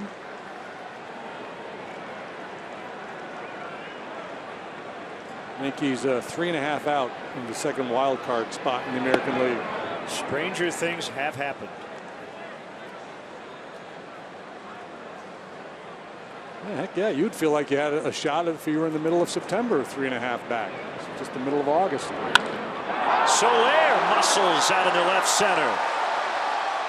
And that ball will go. 2-homer inning for the Cubs. Caesar and now Soler. 9-1. Joe resting some of the veteran players here today, and the youngsters having a big day. Caesar, Contreras, Soler have all gone deep. That's the 3rd home run for Jorge since coming off the disabled list, and it's your Toyota home run replay. He puts the biscuit in the basket.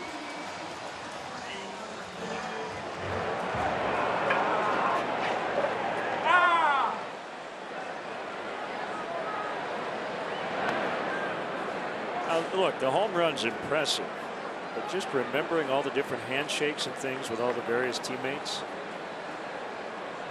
Yeah, they probably have a book you take home and study, like an NFL playbook. That's what David Ross, the armband he wears.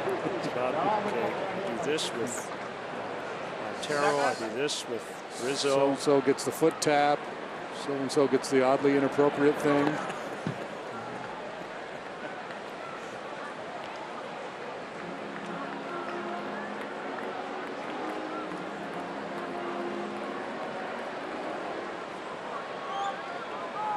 To have you back, yeah, George. It's coming back, making some noise, making his presence felt. His teammates call him Georgie.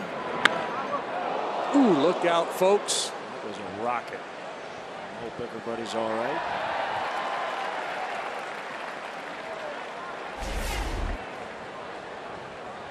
Head rub, we do the inappropriate, vaguely inappropriate thing. High fives.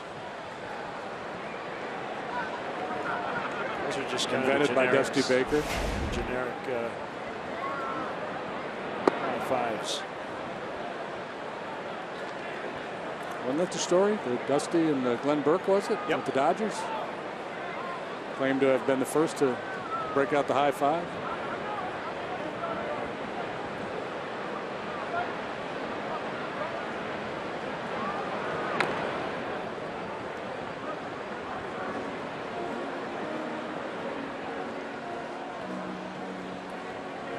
I want to know who did the first fist bump.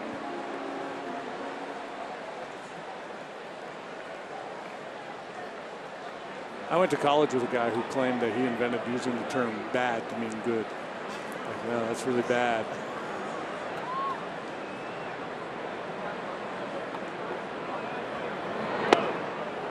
Swing and a miss, strike 3. Cubs add to their lead. It's 9-1 as we go to the 7th. The Cubs have been bad today. That means good. He's a bad man.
Grimm to Pham.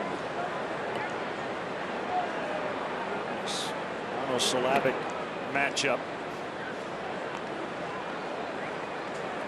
Ball one.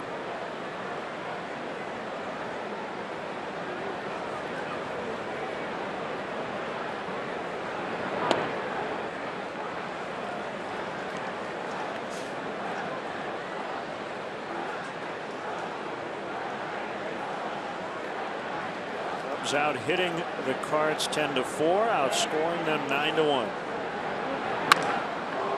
Driven to center and caught by Caesar. One away.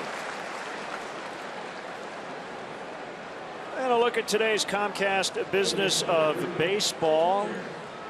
As we look ahead, the Cubs will have a majority of their games against their own division. 13 against the West. Final 20 will be against the NL Central. Williams takes the at bat, pops it up.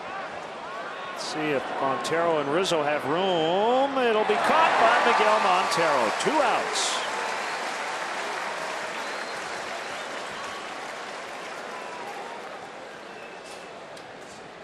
Good concentration here by Montero. Gets over by the dugout and then works his way back into the field to play.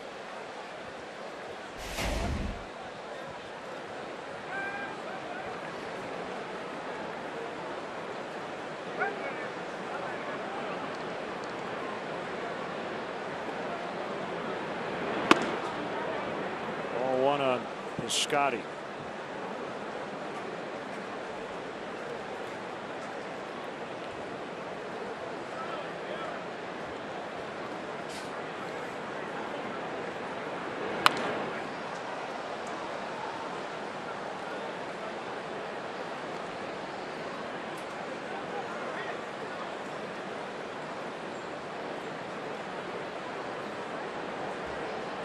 There's 4 hits for the Cardinals here today. One of them, the Piscotty home run, putting them on the board.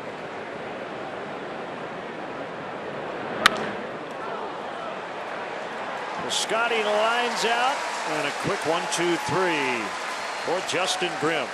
The 7th inning stretch is presented by Mercedes-Benz. The best or nothing. Direct your attention to the outfield video boards. All right. Let me hear you. Good and loud. On 1, on 2, on 3. Take me out to the ball game. Take me out to the crowd. Buy me some peanuts and Cracker Jack. I don't care if I ever get back. Oh, it's root for the Cubbies. If they don't win, it's a shame, for it's my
Underway here in the Cubs 7th. Swing and a miss by Contreras. Entire Cubs outfield is homered in this game today.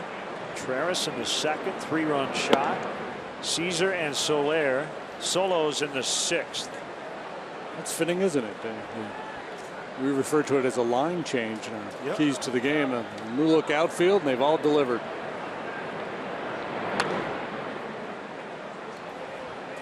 Mercedes-Benz drive of the game, the Contreras home run, not much doubt about it. Strong young man.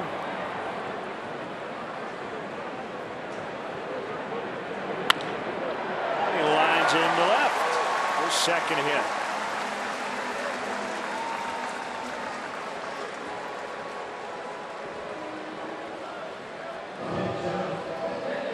Some believe Fred Carter, playing in the NBA in the 1970s, came up with the fist bump. Yeah, I was doing a little searching myself and came across that.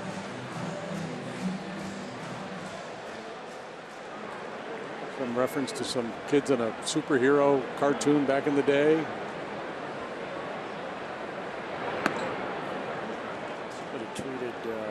Tyler sent a tweet, I guess Fred Carter got it from the boxers.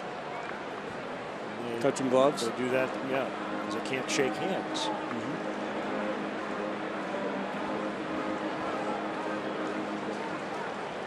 So we learned something new today.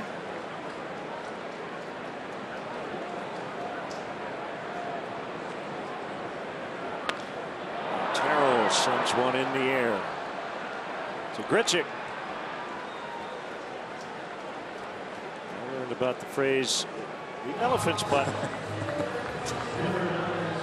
If you missed it, don't miss next time, because JD may come up with another great gem like that.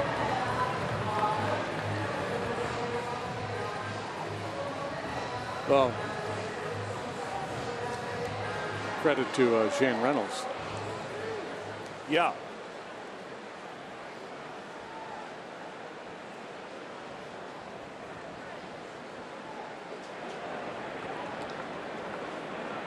Baez 1 for 3 and takes a strike. I haven't checked in on the exploits of the Kansas Stars here lately. I'll have to give them a search, see what's going on with that group. I think Coy Hill might be playing for them. You have a roster? Yeah, I can pull it up here.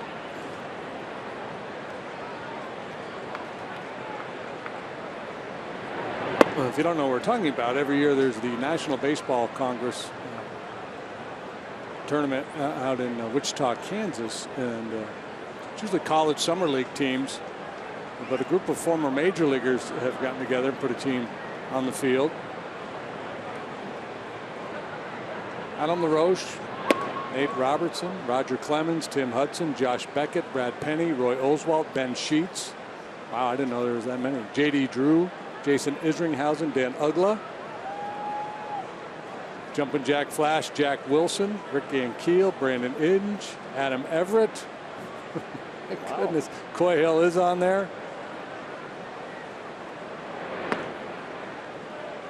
He lives in Kansas, I think. Now are these guys all paying their own way? I assume. I don't know.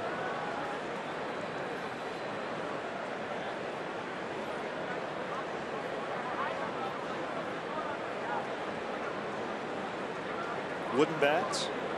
I don't know the answer to that.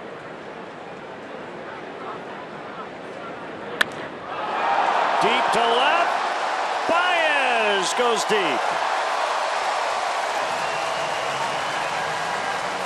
His 12th. 11-1.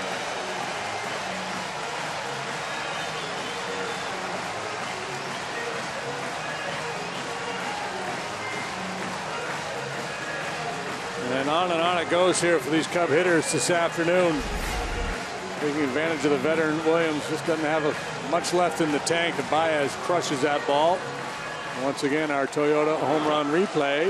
That's number 12 for Baez.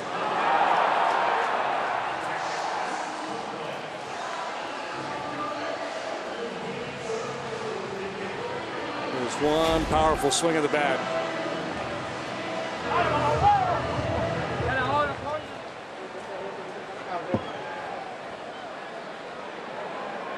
Coughlin batting for Grimm.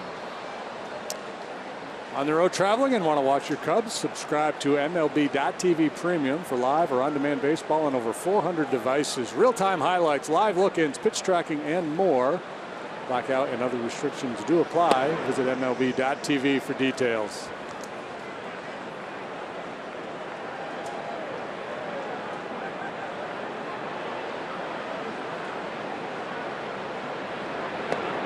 See where the Kansas Stars beat the Seattle Studs 10-2 with Jeremy Guthrie getting the win.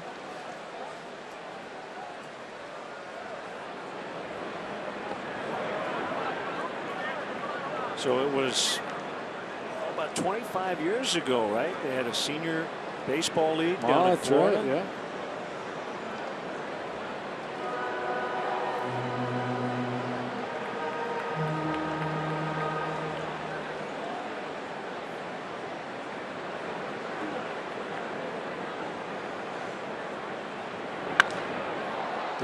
Kansas Stars beat the NJCAA national team, so I'm guessing this is an all-star team of junior college players. 11-10. No, they got beat 11-10 by the junior college national team. Who's running the club? Is there a manager or coach? I have no idea. Ouch. Coughlin got hit. He limped down to first.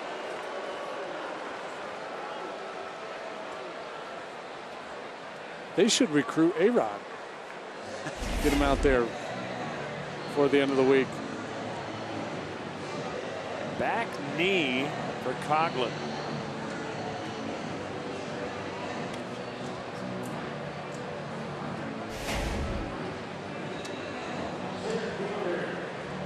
I don't know if we can see this enough. Coughlin 2-run single to tie the game last night. He was trying to call time or ask for time. Carlos Martinez into his motion, and he drills it into right. They had to set that to the hokey pokey. You step your right foot out, you put your right foot in, and then you hit a line drive to right, drive in too. That's what it's all about.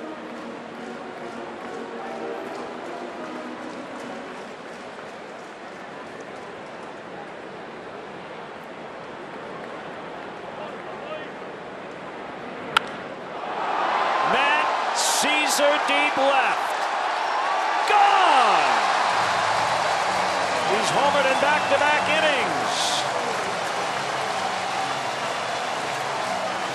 13-1.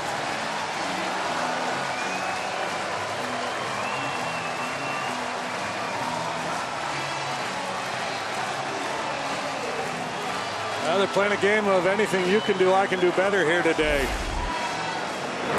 Caesar does not want to give up his position at the top of the podium as the man of the match. And there's your Toyota home run replay yet again.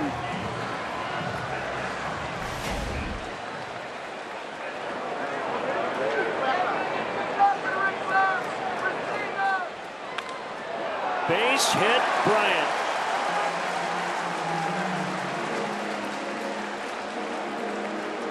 So Matt Caesar has his first career 2-homer game.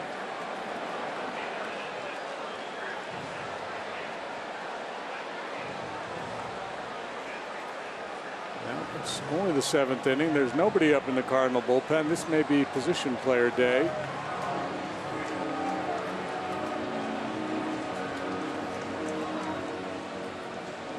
Hear about the phrase we mentioned earlier about an elephant, and if you missed it, make sure you watch today's encore of Cardinals Cubs. It will air in its entirety beginning at 7 p.m. on ABC 7's digital channel 7.2. It should be after dinner, so the baseball phrase shouldn't upset too many. And the following cable channel positions.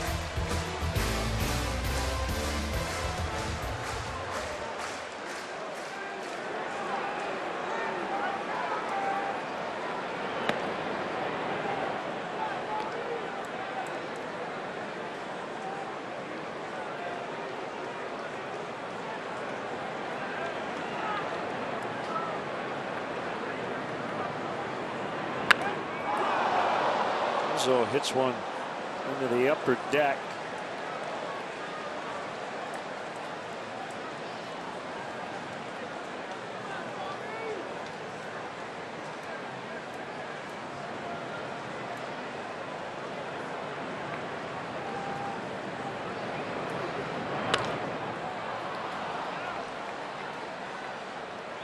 Pham and left.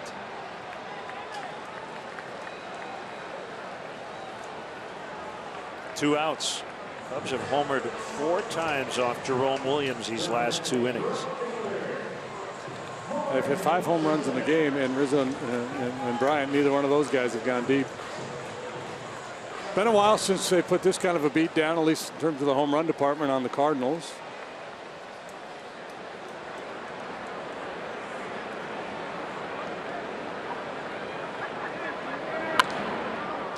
I got it. Dave Cella. Oh, no. What happened, Dave? Oh, man. Stepped out from behind his camera, was in position, and clanked it.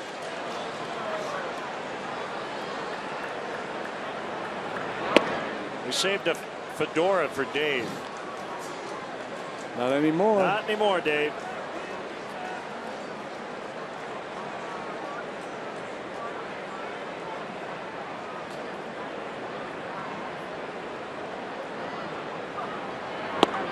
In fact, I am now told we have a backup camera operator. Dave, you're welcome to head on home. 13-1 blowout. Clearly not focused. So you will be removed for a pinch camera guy. 2-2. Yeah, that was beautiful. We love you, Dave. I mean, there's a reason he's behind the camera and not wearing a glove in center field. He did everything right, except for catch the ball.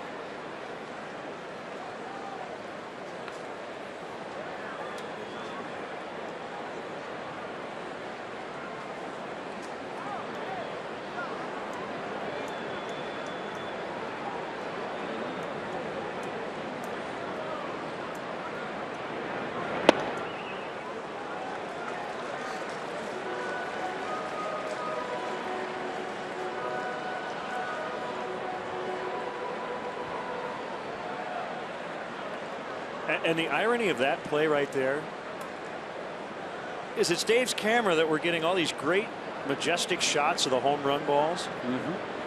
And that will not be what we show going to break. There's fine camera work. Soler walks. That's not how this crew rolls. We'll make him pay for it.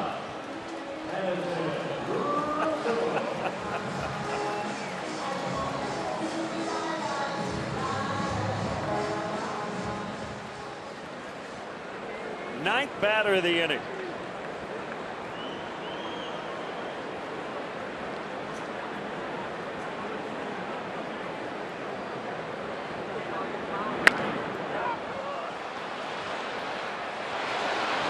that will end the inning. Dave needs a hug.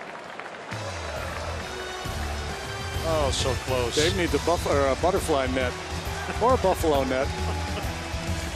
13-1. Oh.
by Feldko. How about Aroldis Chapman coming in, pitching to contact. 3 pitches, 3 outs for the big lefty last night. Something you rarely see, and certainly not from a guy like Chapman. So he's having a blast with it. And save big with Feldko. $1 installation on all windows, siding, and doors. Chris Coughlin now playing first, so Rizzo gets a final couple of innings off. Veteran Joe Smith is on. Pitching change brought to you by Lakeside Bank. Lakeside Bank, it's about time. Yeah, now you're more likely to get that 3-pitch inning from a guy like Joe Smith. The sinker baller, pitch to contact is his MO. In a trivia mode today, courtesy of the Cubs radio crew. Can you tell me the last Cub pitcher to work a 3-pitch 1-2-3 inning?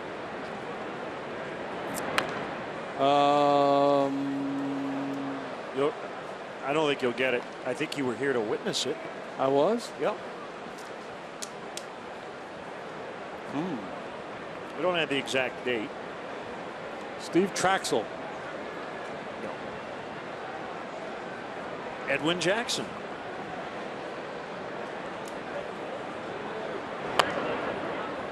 Tapped up along first, foul.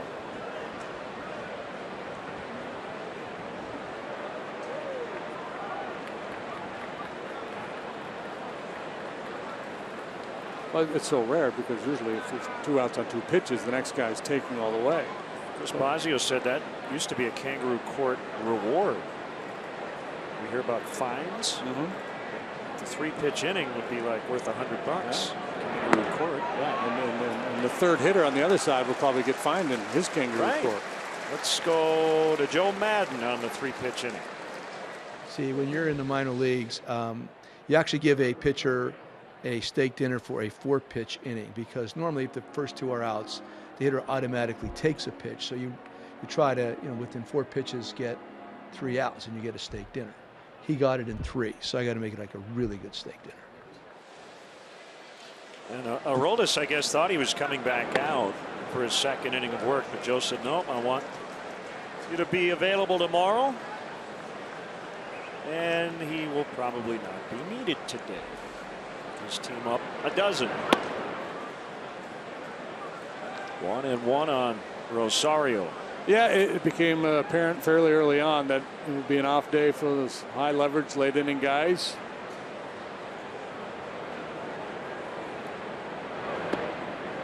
Although exactly who that is in the Cubs mix right now, we're not sure, because Strope's on the DL and Rondon's still tender with that triceps issue. So Smith will get his chances. Carl Edwards Jr. has been really good.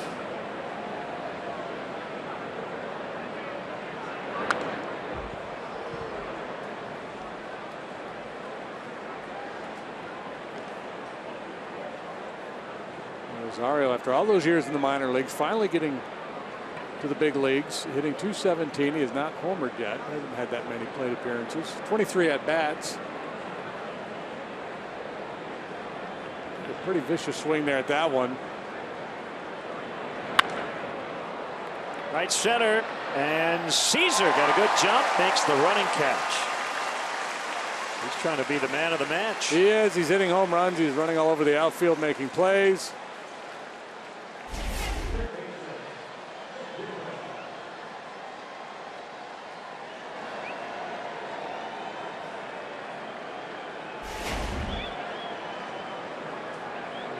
Flashing back to his old football days right there, running that one down.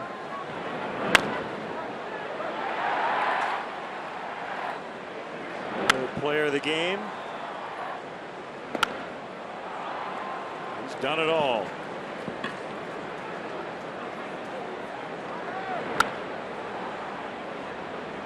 First 2 home run game in his career. We talked about him a fair bit, and the change in his approach at the plate a couple of years ago from a guy who would hit it on the ground and just try to use his speed, retooled his swing so he could lift the ball a little bit more and drive it.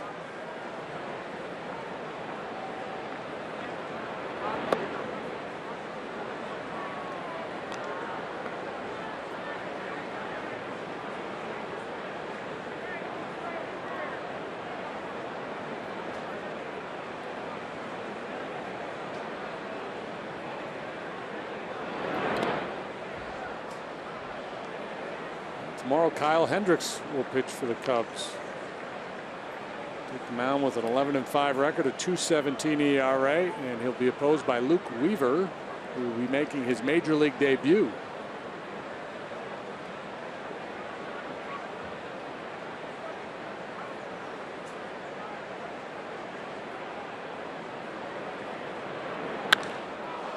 Jerko, way gone.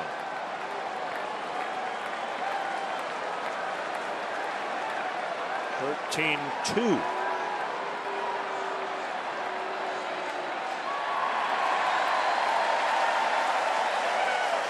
He's been on quite a roll here. That's number 16 for Jerko.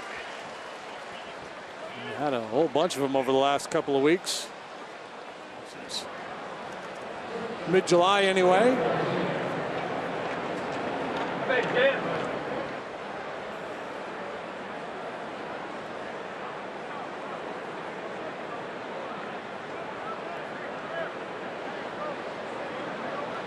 Garcia gets a rope foul in and out of his bullpen down the right field line.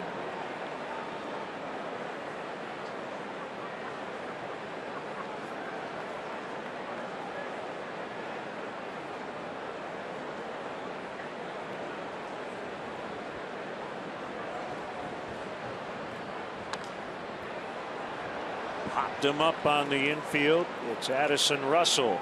The outfield grass. And the Cardinals done in the 8th. Jerko with a 2-out homer. 13-2 Cubs late.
Pitchers brought to you by Subaru, and you can catch that game right here on ABC 7. Luke Weaver will make his major league debut. Kyle Hendricks has an ERA that keeps dwindling. Right now at 2.17. It's amazing how consistent Hendricks has been.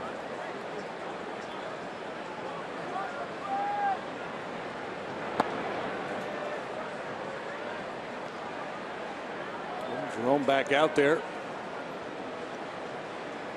Cardinals will not use a position player. Williams just have to push on through.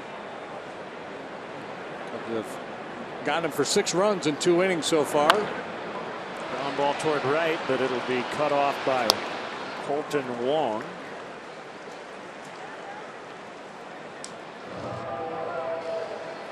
In Chicago, your first alert in severe weather starts with live Doppler 7 Max. It's the most powerful, most accurate radar you can watch. Watch live Doppler 7 Max on ABC 7 Eyewitness News and the ABC 7 Chicago News app.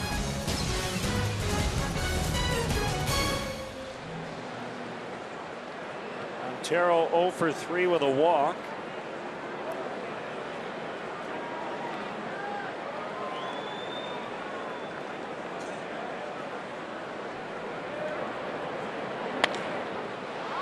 Grounds to Colton Wong.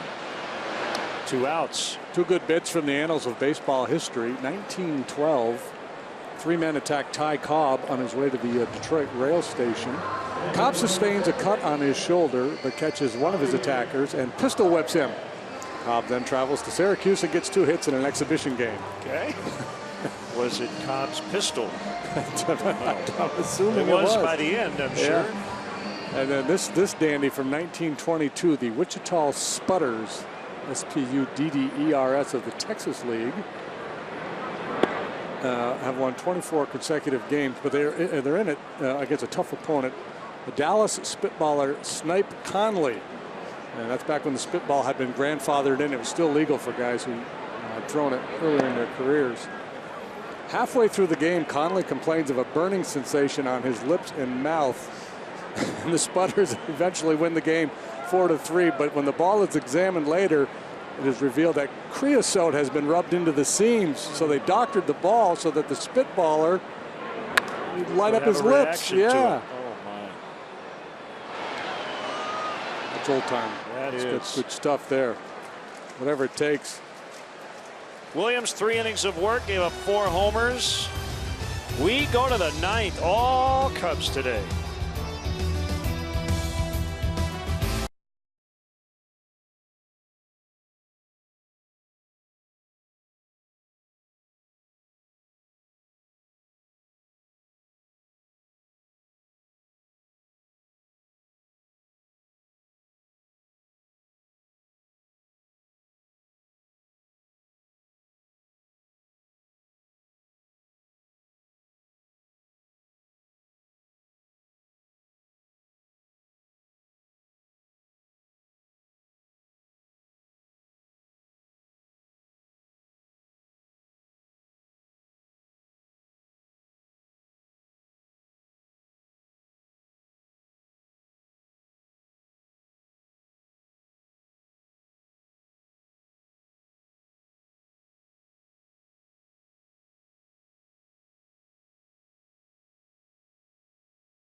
Mazda CX-9, Mazda driving matters. Some celebrities in the house today. Bob Odenkirk. Fine actor, star of Better Call Saul. Wani is here. Dave Wanstead. Very colorful shirt. Brad Stevens, Boston Celtics coach. He was at Butler. He sang the stretch a couple of times. Travis Wood. And they get the final 3 outs.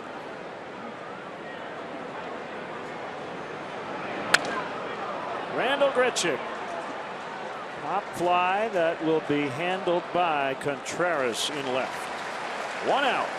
Cubs 2 outs away from their 11th straight win. Travis worked 2/3 of an inning in the ball game last night, allowed 3 hits and a run, had a strikeout through 17 pitches.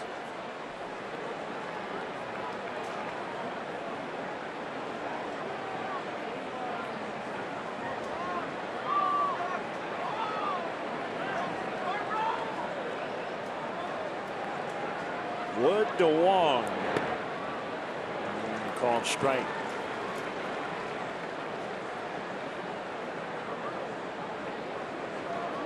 Cubs could gain the advantage in the season series with a win today.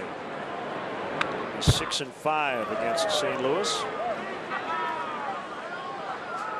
Yeah, they played a bunch of tight games, so this one a bit of an anomaly here today. The blowout for the Cubs. Looking for a 10-0 start to the month of August.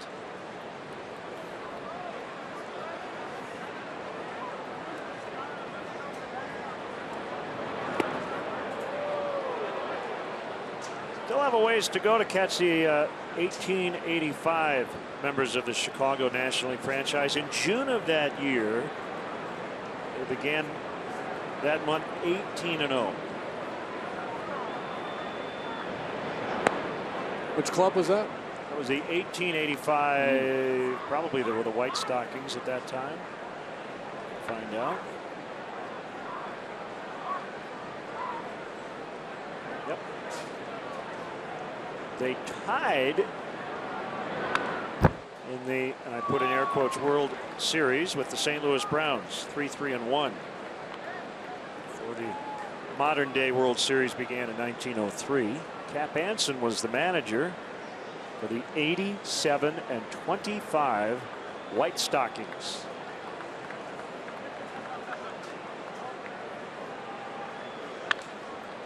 And ball to short. No throw, dug out by Coughlin.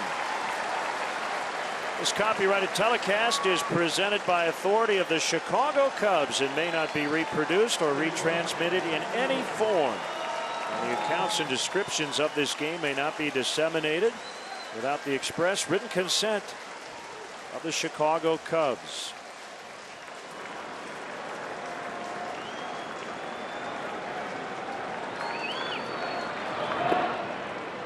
Have fun going back to 1876. We could do that read again and say without the express written consent of the Chicago White Stockings / Colts / Orphans / Cubs.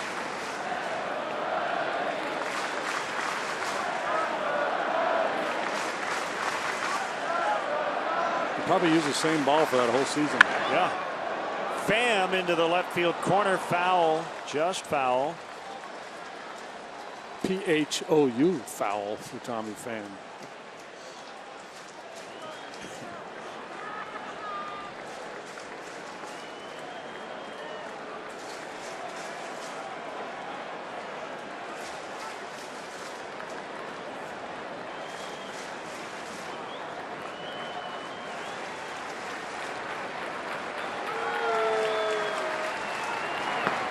Swing and a miss, 1-2.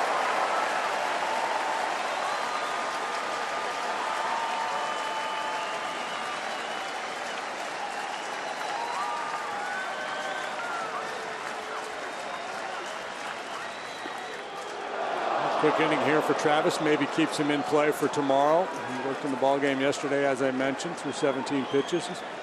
Those guys, man, just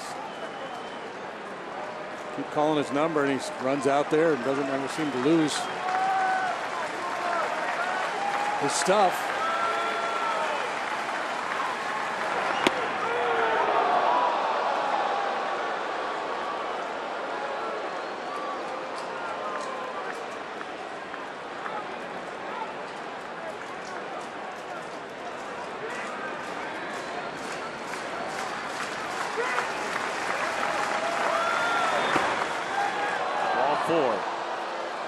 Gonna have to work a little harder here.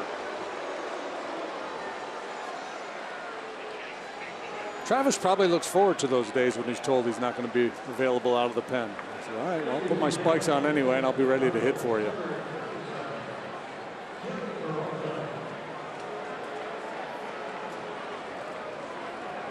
Johnny Peralta. It's a pinch hit plate appearance.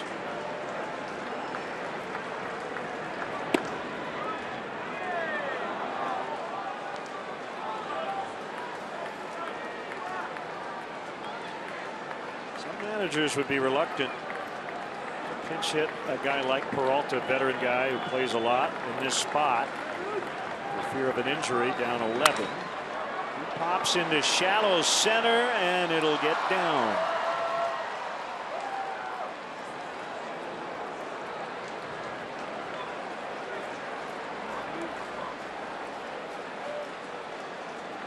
Bring up Piscotty.